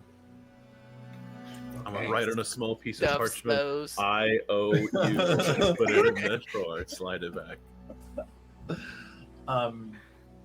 Okay, well then I guess Amina, in her fit of crafting, she's going to, take a moment, look at. Before she touches the mirror, she's going to look inside, and just to see if something's up. You look inside. And it's just a normal mirror. And You see a little boy standing Alright. over your shoulder. And now she's gonna hold it and look inside. It's all normal. All totally Still- fine. Still the same. And okay, so she's and no matter how long she looks at it, she just sees her own reflection, yeah? Make a sanity roll. No, I don't want to. Oh, I don't think I'm going to. oh God. Oh, all right. That's that's a 5. Yeah. Nothing. It's perfectly normal mirror. Okay. She sees like the interaction with the brass knuckles in the case, and without saying it, she has the same like thinking, and plus she's like, she's so fucking pissed the fuck off at her. So she's like, whatever, I'm jacking this mirror. She did steal you from your parents. Exactly. She owes you a hand. She Exactly. expropriated you from your parents. Yes, you are expropriated because you are property that got taken. Are So children she's gonna- considered property? No, I Aren't feel so that I hope not. They're dependents, not property. Okay. Well, what's the difference? tax code. You get tax breaks for owning, having dependents. You get taxed for having property. Okay. Thanks, government. Makes sense. Makes sense to me. So yeah, she's gonna just Take that sneakily mirror. like take the mirror, but she's also going to wrap it in cloth that she just has nearby because one, it's a mirror, and two, like she doesn't know if the same thing's gonna happen by touching it. So Okay. So mirror expropriated. I'm gonna pick Knuckles up the expropriated. crystal ball and shake it like a magic 8 ball and see what happens. You shake it and it starts to glow very brightly. Oh, fuck yeah, it does. I know what that is. It's effectively like a nightlight, but it's also like the daylight orb, whatever it's called. Drift Drift Drift globe. globe. It's a drift globe. I'll whistle at Sludig again, and I'll toss him this globe of light. It feels like some strange holiday here where we keep giving gifts. What is this strange woman's room? It's less of a holiday and more of petty theft, but whatever you need to tell yourself to keep it in line. You read my mind. Stay out of there. But no, in all This seriousness, is a dark place. can you find anything else? Oh, I will be looking. Yes, so those are all the things that were kind of overtly visible. That were just sitting out on sort of tables or in like the topmost drawers. So in Sludig, are you going to help scavenge this time, or are you going to help expropriate this time, or is that going to be still Kamin's job? I'll help. I'll Okay. I'll be more of an extra set of eyes, examining what's out, letting him do the moving. At this point, we've taken things. Who cares if the drawers aren't set exactly right? Touche. I will give assistance. I'm gonna flop down in her bed and take a nap at some point. Who cares? So if I could get this one, Bradley, if you'll roll That's a D100 and hold on to that number for a moment. Sludig, if you will roll a D20 and hold on to that number for a moment. And Amina, if you will also roll a D120 and hold on to that number for a moment. Even if I'm not like doing any Correct. Okay. Did you say 100 or 20? 20. Okay. 100. So everyone hold on to your numbers. Bradley, what was yours? If you can believe it, 99. Just working your way down. I swear to God, if I roll a 98, I'm leaving. I'm going to Atlantic City. All right, so I got to do a shout out real fast. I don't have a command for it. I don't have a timer for it because this was definitely improvised. But anytime I see on Twitter or Reddit or anything where it's like, hey, what's your go-to book to have at your side whenever you're DMing? My go-to books are the Table Fables books. Madeline Hale, there are 3 of them now. Excuse me. There are 3 of them now. There we go. Hey. How to get that focused. There are 3 of I have 3 of them. There may be more now. Table Fables 1, 2, and then there's a Curios and Curiosities one that's full of magical items, but it's in another room. And so I'm using the first one, which also has magical items in it. So shout out to Madeline Hale. Please go check out all of her stuff. It's very cool and has saved my skin so many times, like right now. But the reason I say that is because it's Kismet. That it is Bradley, who rolled as Kamin, the 99. You find a book on one of these shelves in this room. Many of them are normal books, either fiction books from years prior that were salvaged during the Gloam years and the Crusade years. Some of them are just sort of alchemy books that she has been studying. The witches are known for that. But one of them that catches Kamin's eye, and it makes sense that it would catch his eye, because you see that the title along the spine is called The Whole, as in like the whole part, W-H-O-L-E, The Whole of the Sea. No author, nothing else. Slide it off. Look at the cover. What kind of cool box art do we got here? The box. It looks like hard this cover, book. soft cover.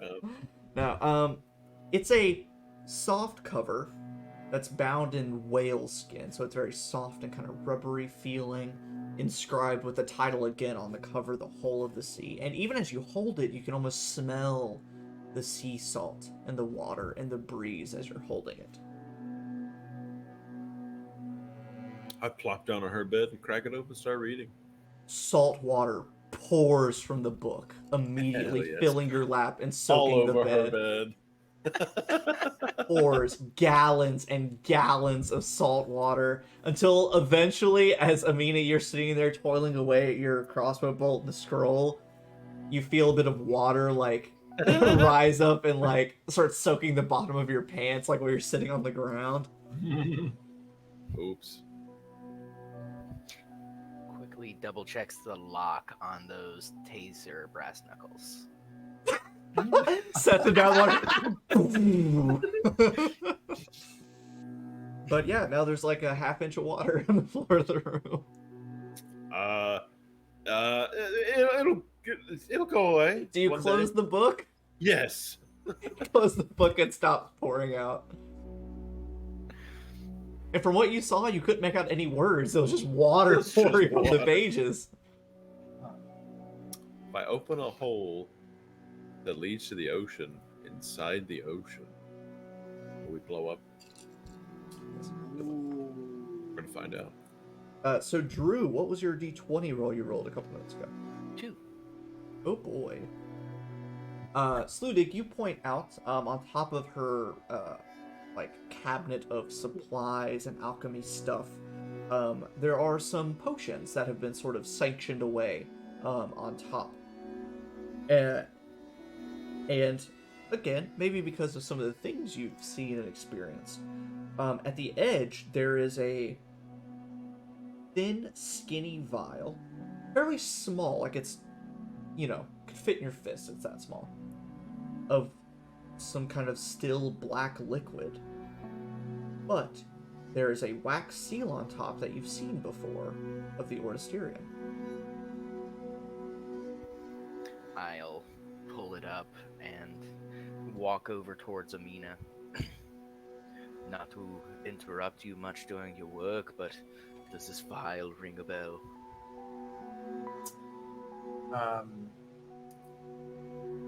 She'll take a look and just try to identify it. Do I need to make any sort of roll to identify it? So first thing, this is freebie. This shaped of vial, it's an old style. Like, this is what was, like, what they were doing when you were, like, a freshman in school as, like an 18-year-old. Like, Okay. it's old. Because now they're doing the pyramid-shaped vials. Mm-hmm.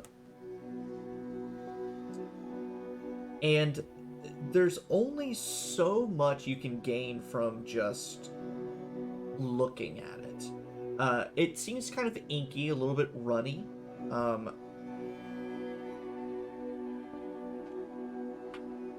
Oh, that was the wrong die. But, luckily for you, because it is an Ordisterium concoction, it is appropriately labeled. Daniel, if you'll... actually, I already had you roll something earlier, so I don't want you to forget that number. Excuse me.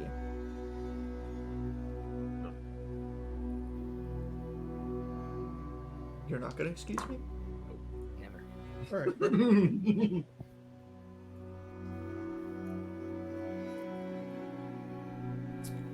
You see that the thin, very withered and wrinkled up paper label that's on this potion, very small potion.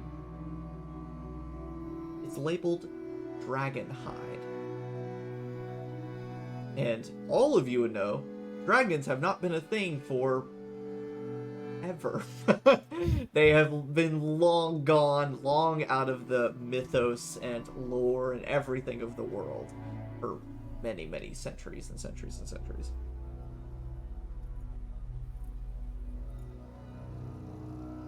But as far as what it does, I would need you to make an Arcana check. Don't forget that. What was that 1d20 roll? I'll go ahead and make a note of that. I scribbled that on the side. Okay, an Nice. Arcana check. Oh boy! All right. That did not land on the side, so we're gonna try that again. That is gonna be a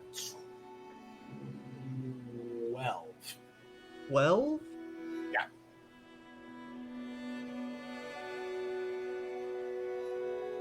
You recall it being made for the purpose of making your skin and your flesh as strong as dragon hide. But exactly what that means, you don't recall. It was so long ago. You're not sure whether that, makes you your skin tough, or if it just makes you stronger, or if you grow scales. You're not sure exactly. All right. You just remember that kind of slogan of, makes your flesh as strong as dragon hide. Mhm.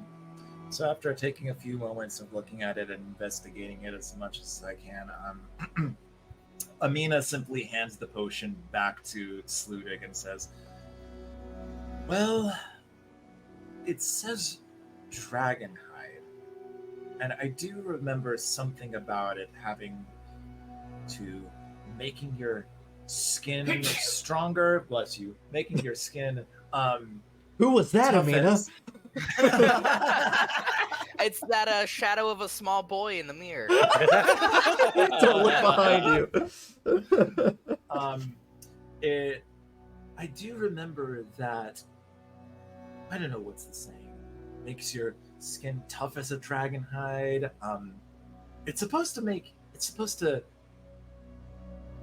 you tough in some sort of way. Whether that makes your skin, I don't know, invulnerable to some degree, or whether you literally turn into a dragon hide, I can't say for sure. But I have a feeling that this would be better used for your style of fighting, should that ever come. Man, this is Merry Sludig Christmas. Christmas. Sludig's What like, is that's happening? what I'm talking about. It's like, Sludig just keeps getting things from this lady's drawers. I feel like though this Shock is kind of what goblet. like Sludig needed after like all the stuff with Ilya, and everyone's like, "Here are presents." It's like, thank you. Thank you. I Sorry, get to your punch wife is people dead. and zap them. My skin becomes even firmer. Even. I was gonna say harder, and that felt like worse phrasing. That's fair. That's definitely fair. Even more dense. Now finally, Drew. Nope, it was Daniel who rolled that extra d20. Yep. Daniel, what was your roll? I got a 14.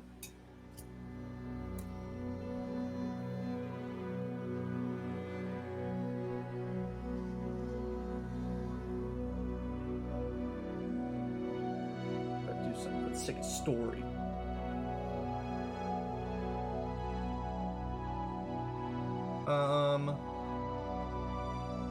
I'll say this is for both Kamin and Sludig. As you're both snooping around looking for stuff.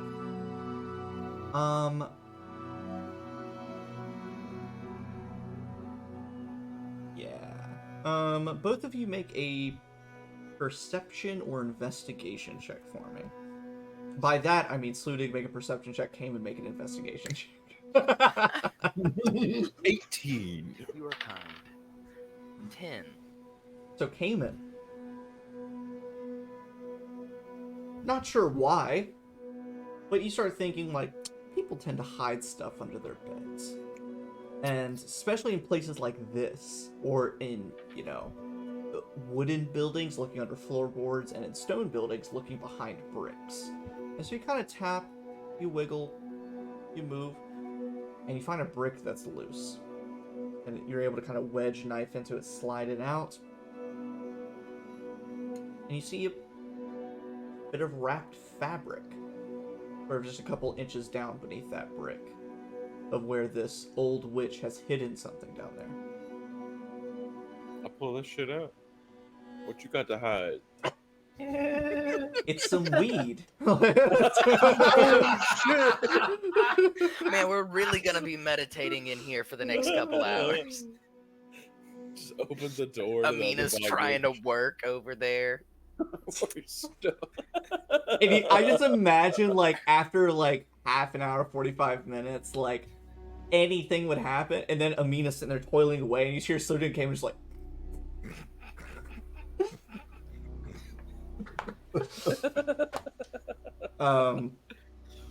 But you unwrap a little bit of fabric, and you find a little wind-up, carved statuette of a bird, of a raven. And it looks familiar. You've seen an almost identical one before. Just reminiscent of the house of birds we went to. Hmm. Um, And man, I'm happy I remembered that much, to be honest. The room was full of empty bird cages. it's only been 10 sessions, Bradley. It's only been 20 weeks. Actually, more than that. Yeah. I don't know, twisty twists. Twisty twist. Its wings flap and it kind of bounces around. All of you make an intelligence check. Dirty 20? 17. 17. Jesus! You all hear this like clicking of this little bird across a nearby table, and you look, and you all recall Kamin and Malachi Oh yeah. played around with a bird like that way Yeah, we back did. in the Birdsong Estate. And Kamin, it recalls to you that it's the exact same, maybe not exact same bird, but it's the same bird. Same wind-up little toy. Why would she hide this? If she knows about the Birdsong Estate, why is she asking us if we know places where they're meeting?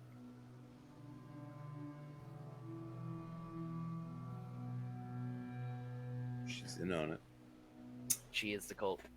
She's got to. Plot twist. Are we aware that Amina has some history with this head witch character? I don't think we are.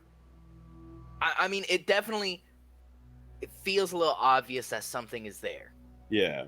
Especially Well, she after all did the stuff recognize Amina at the little meeting we had upstairs without revealing that. Yeah. Yeah, Amina mean- did say you stole me from my family. So, Is it theoretically possible that whoever this Madame, I don't remember her name, is, that she used to dwell there at the Birdsong Estate? This is a memento of a life past? Dwell, visit. Who knows? Kidnap people from? It does seem rather strange. Suspicious, even. And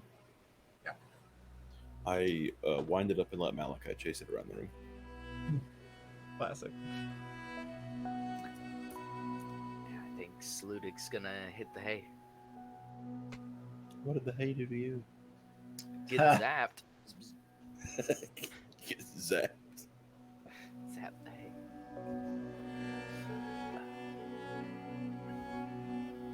Now, we ain't got time to mess around. Sludig, as you are hitting the hay, you start to hear a little bit of music. Just as sort of you're drifting off to sleep, you kind of shake your head and wake up. Do the rest of you hear that faint music coming from somewhere? Hmm. Do we hear? No. I want to look for the source. Um, Or is it just kind of like omnidirectional? It was sort of omnidirectional, but then it's sort of as you are recalling hearing it, and as it fades away, you still have it kind of stuck in your head like a little earworm.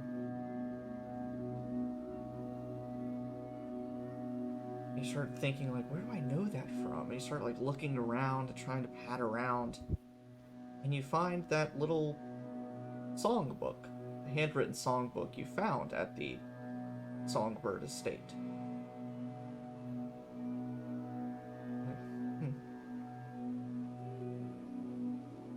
Let's see my proficient sort of instrument.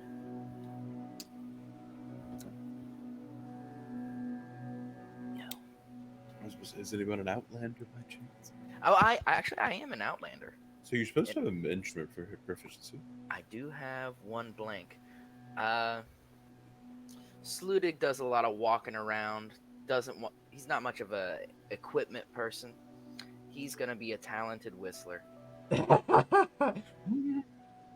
So you start whistling a little bit, and you see that on the cover of this sort of handwritten journal of music, the author or the composer was Evelyn Musgrave.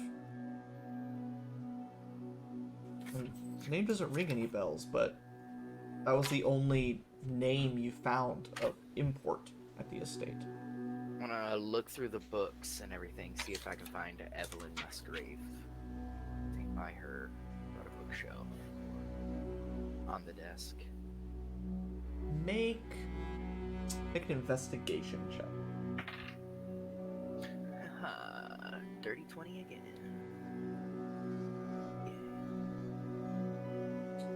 You do find a scrap of paper, a torn out page that has been tucked into another book. It's hard to tell exactly what it's implying. You see something like 20 strides away from the northern tree, under the 43rd brick, you will find this. Take that to the... And it's almost like a scavenger hunt, almost, in like a numbered list. But at the top of the page, and it has like a page number, like page 7, and at the top of the page it says Musgrave Ritual. I will take that scrap of paper and put that into the songbook. When you open the songbook, the music, you hear it. You hear that song that you were just whistling. Except this time, Kamin and Amina, you hear the song too. What did you do? What is that music? All I did was put a piece of paper in this book, so you can hear it now. Good, good. Apparently, well, whatever music you're hearing has to do with this Evelyn Musgrave. I don't know. Y'all look at it. Evelyn Musgrave. Do you hand us the book? Yeah. Is I the do whole as book? I say. You look at it. Okay, so Amina will take the book, like look over at the page, and I am curious. Is this all written in common? Yes. Okay. All right, and what does it say specifically? The ritual page or the songbook? The ritual page, the one that caused the song to play. If you recall... Well, Sludig didn't tell anyone. Or he didn't think too much of it. Oh, jeez. The first time you picked it up, it did the same thing. It played a bit of music, but no one else was around when you picked it up. Oh, well, maybe I thought that was just an everyone thing. Sludig's simple. He is simple. But looking at the page, like I said, it's kind of simple scavenger hunt directions. You do see reference to a bird fountain in there. And you recall seeing some bird fountains and things at the Birdsong Estate. Now, Amina is smart, so I'm going to see how much she may have noticed unconsciously. Daniel, if you'll make an investigation check for me. You're looking for a 15 or higher. Well, all right, that'll be easy with the new proficiency bonus I That's have. right. You have... And guess what? I got a 12. Oh, I got so worked up for that. And So, yeah. because you have unreliable talent now, right? Reliable talent. Or Not unreliable. unreliable. Why did that come talent. out of my mouth? What is Every that? roll you make with the proficient skill is less than 10. Oh. That sucks. I think that's a ninth level rogue thing. Ninth level, or is it 11? I'm seeing 11. Ooh. Did you get a ninth level? you got it. Roguish archetype feature.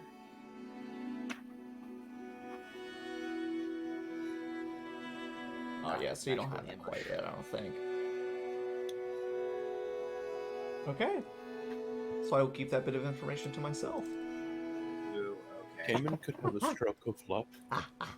Oh yeah, if you have points I'm of inspiration. I'm proficient in investigation. You are? I am. Okay, I'll let you do it. 15. You need a 15. Oh, it's cocked. It was mostly on a 17, but it's cocked. I'm not gonna. Is it an 11? For a total of 16. Oh. very Sherlock Holmes-esque. You remember back when you were sitting on that little barge at the dining table of the witches, when Madame Kyra pointed her finger at you. On her middle finger, she had a gold ring with the letter M on it.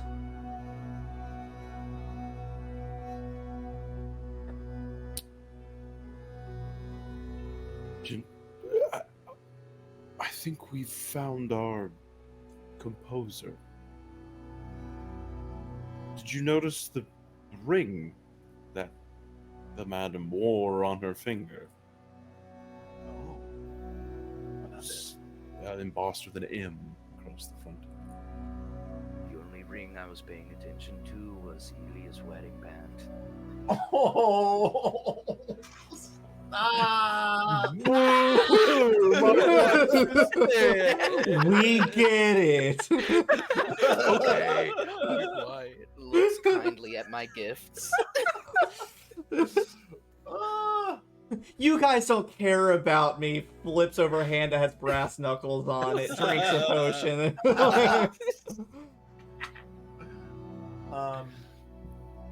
Well, fascinating. I wonder what other songs she has crammed in there. What's the name again on the book and whatnot? Evelyn Musgrave? Yep. Evelyn.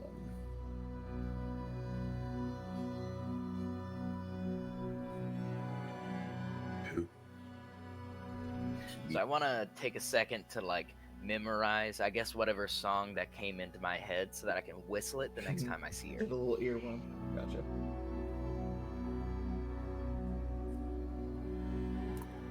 Okay. So, anything else before bedtimes? As far as snooping around, that's the last of anything substantial, unless you want to take some clothes or night ointment or something. So we used her clothes to dry her bed. Sop up Sleep. all the soap. Well, there's water everywhere, so we figured we use all of your clothing to mop it up. While we're at it, we set your bed on fire, and Took all your stuff. Is that okay? I don't care if it is or not, you're horrible people.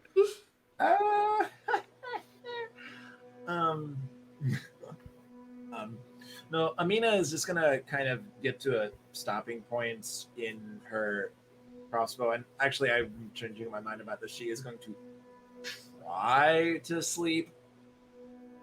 Well, if you guys are planning on taking a short rest, a night's sleep, here in this little compound, you'll be able to complete the crossbow bolt. Regardless if I sleep or not. Yeah. Okay, cool then. Well, I'm gonna sleep. Nice one. We're gonna set up watches.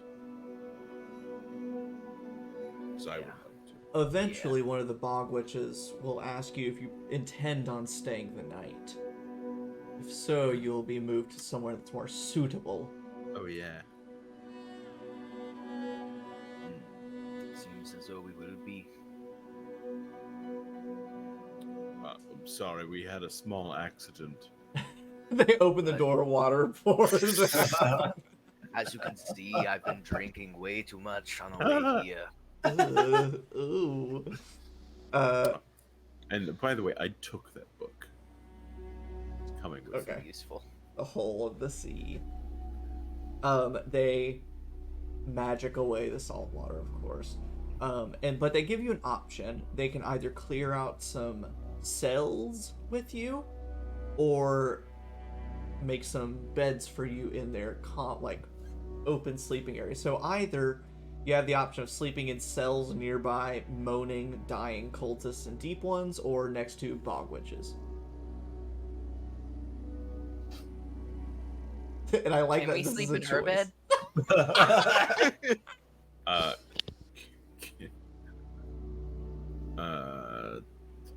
I pick the cultists and horrible people.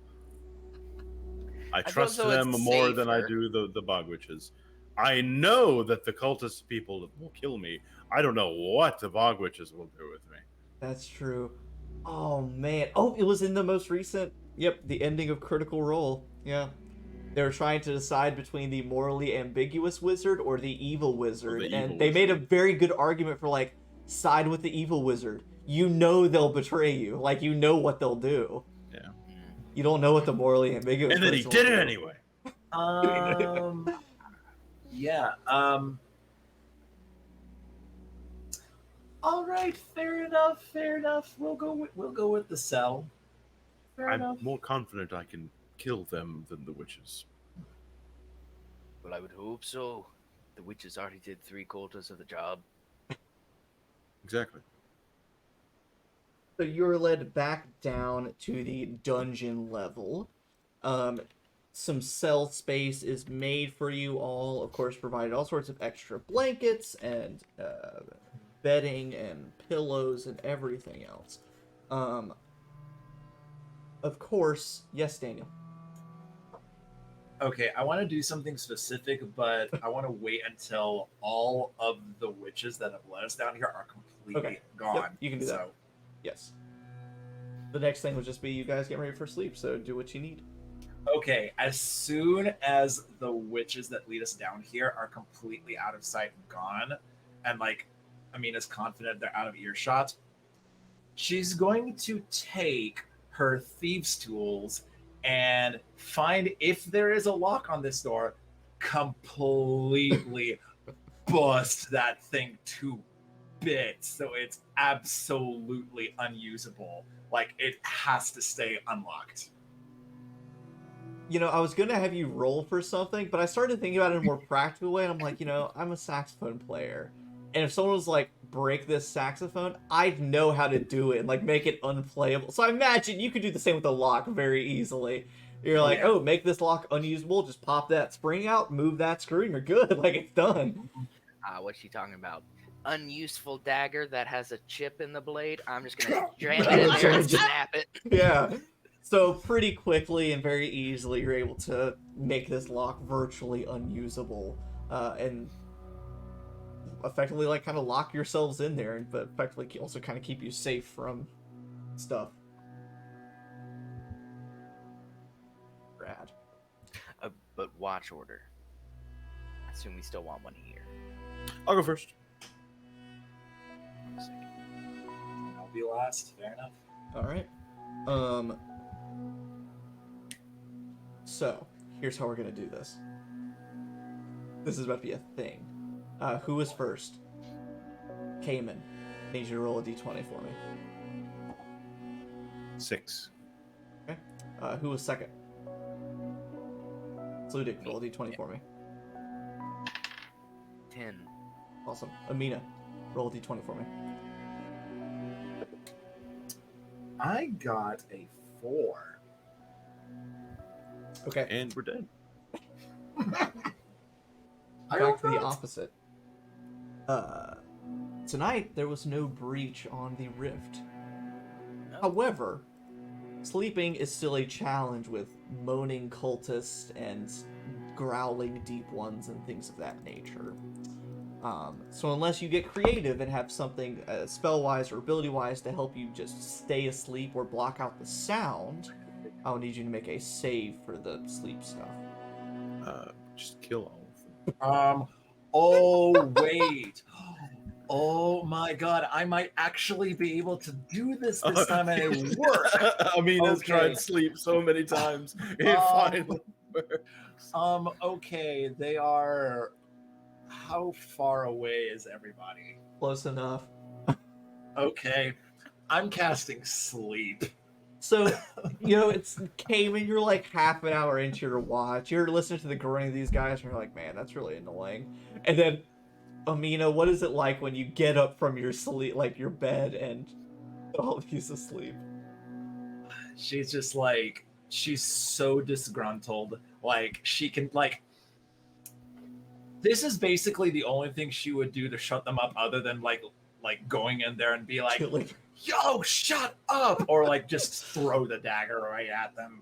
So, like, she just gives no fucks. She wants to sleep before she murders somebody, literally. So, yep. So that is 5d. You'll be fine. You'll roll definitely higher than their hit points. They all have like one hit point. Yes, they're all dying. So, Amina, you throw up a hand. You say those words you learned oh so long ago in school in Sludig. You're kind of a heavy sleeper. I imagine it'll be a little hard for you to sleep. All of their groaning and moaning just stops. Everything falls eerily quiet, but quiet enough to fall asleep. Okay, awesome, great. I didn't even think about that. I forgot you had sleep. Oh, good stuff. And so you guys, you short rest. Yes, Drew? Before we head on, I must toilet cat. No, what? Oh, sorry. You're fine. So you guys short rest, so you regain hit points, Kamin spell slots, Sludig key points.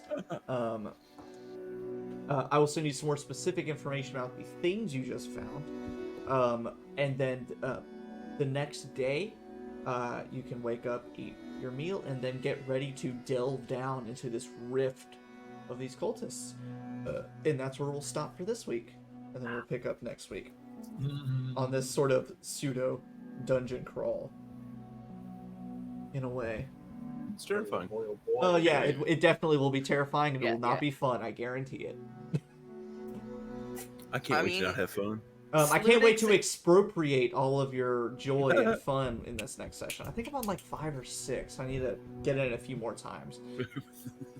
I can't wait for... I also have to toilet cat, so I can't wait for the toilet to expropriate my urine. That's gross. It is gross. I'm sorry to expropriate your comfort, Bradley. Logan, what's the weather like outside? Man, it's not that time yet. We can't. I still have 2 more times to. We need to get it out. I was saying the ground is expropriating rain. You guys did the exact opposite though of what I typically expected, because like in many role-playing circumstances, I'll put in like, oh, they can find this loot if they decide to check the room. 75% of the time, they never do. Ever. They're like, oh no, this is a person's room that we normally talk to. We can't look through their stuff. And so whenever you guys were like, are so loot, shitty. Yeah. you can do it. You can expropriate their stuff. It's fine. I'm glad I Without covered consequence. her bed in salt water. Oh, Amina had a mind to like completely vandalize a lot of things in here. Listen, this So- lady knows what a lock is. If she didn't want it gone, she wouldn't have put us in her room with her valuables unlocked. Uh-huh. That It's is not some. like she tried to hide them. That is some like Hobbit and Kinder thinking right there. It's like, well, you know, they left it out. It's like it's fine then. It's mine. I They don't found care it. about it. But yes, good job on it. I think this is the last one expropriating all of her stuff, all of her good stuff. But yes. Woo! That's 1 down. We just gotta keep it going for the next couple weeks. 10 more viewers each one. Yay. And eventually raise the numbers. Unless you guys want to sit and chat some more about the campaign, we can stop now. But if you guys want to talk and vent some things and talk about stuff. I can't remember if I said this like on stream while we were role playing and all that, but like Amina, literally the only reason she didn't just like waltz right on up to Madame Kyra and like shove a dagger right in her throat is because we met Farah beforehand. Like that's the only reason. If that hadn't happened, there definitely would have been conflict. But I got a toilet cat, so I have a comment Yeah, I though. feel I ya. gotta go. Okay, so we'll stay on for like 10 more minutes because I gotta comment on that. So chill for a second. Fair enough. I don't know if I said this on stream, so I'll say it now. I know I said it during the break. But with that natural 1 that I achieved from the pocket watch, I was very, very tempted to cast a charming ability on this hag witch, not hog witch. To just fucking, I don't know, do something. Charm her, frighten her, do something. I was mad. Yep. And I mean, like, the way that I imagine Amina is right now, it's like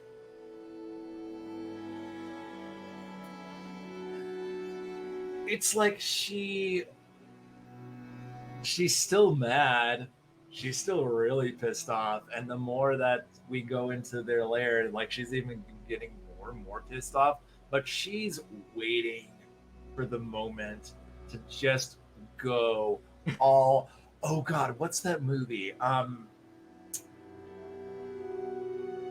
She's waiting for that moment in the first Matrix movie where they at the very end where Neo says like, I need guns, lots of guns, and they just completely demolish the first floor with like this amazing acrobatic skill and like just going completely ham on everything. Yeah. Like she's waiting for that moment because oh mana, she's mad. So you like that's what surprised me. You said that you were you would have acted different or more brashly if you hadn't have met Farah. I thought it would be the opposite, that you would see what they did to Farah and they like, you know, welcomed her back and they're like, yeah, go guard this tower. You're incredibly important to our survival and stuff like that. I thought it would be the opposite, that you'd be more mad and go in guns blazing. I mean, it all goes back to the fact where like she is battling a lot of cognitive dissonance right now. That's fair. Yeah. Like a lot. And with Sludig, yeah. Exactly.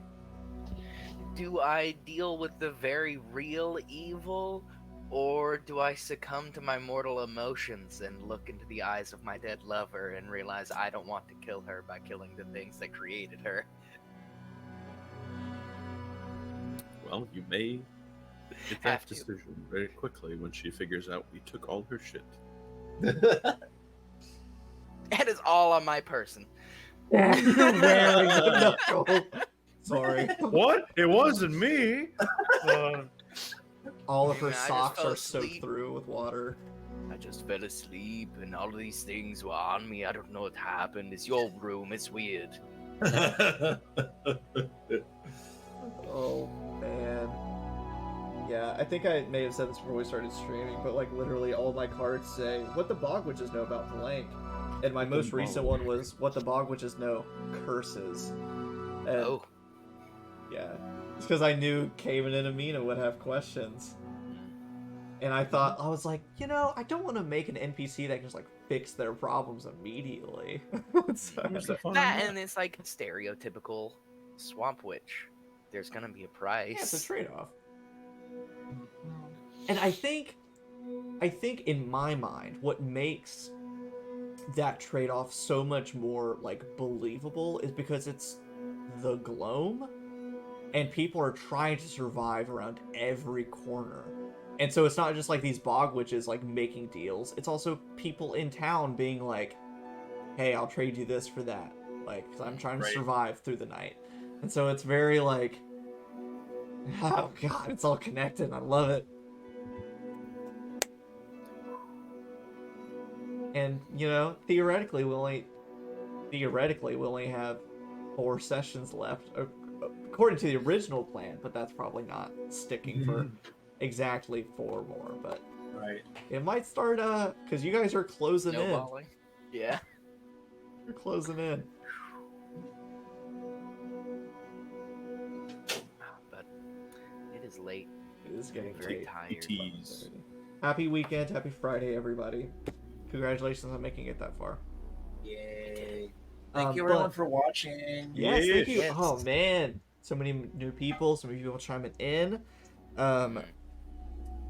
Again, stream on Monday, Shar Knights, Ebron campaign, murder mystery. It has gotten real crazy in the past couple weeks, so please tune in and hang out.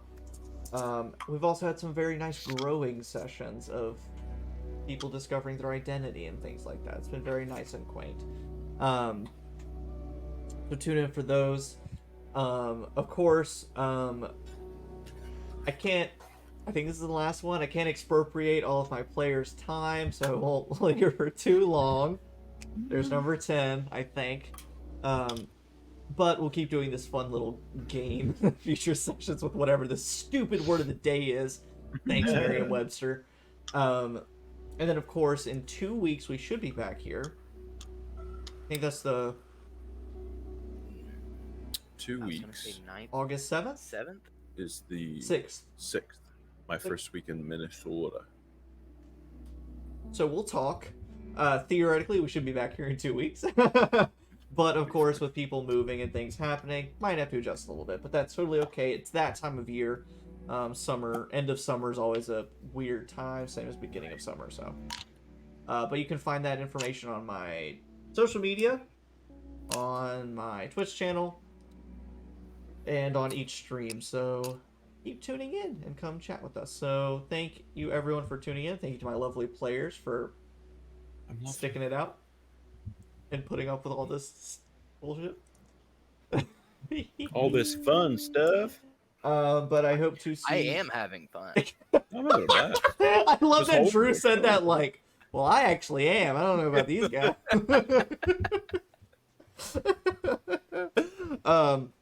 And please check out Tales from the World's End on the DMs. It's a super fun thing. If you like this campaign, you'll definitely like all of those encounters in there, which honestly are basically full adventures because, you know, we have no limits and no no boundaries. So, but thank you everyone, and have a lovely night.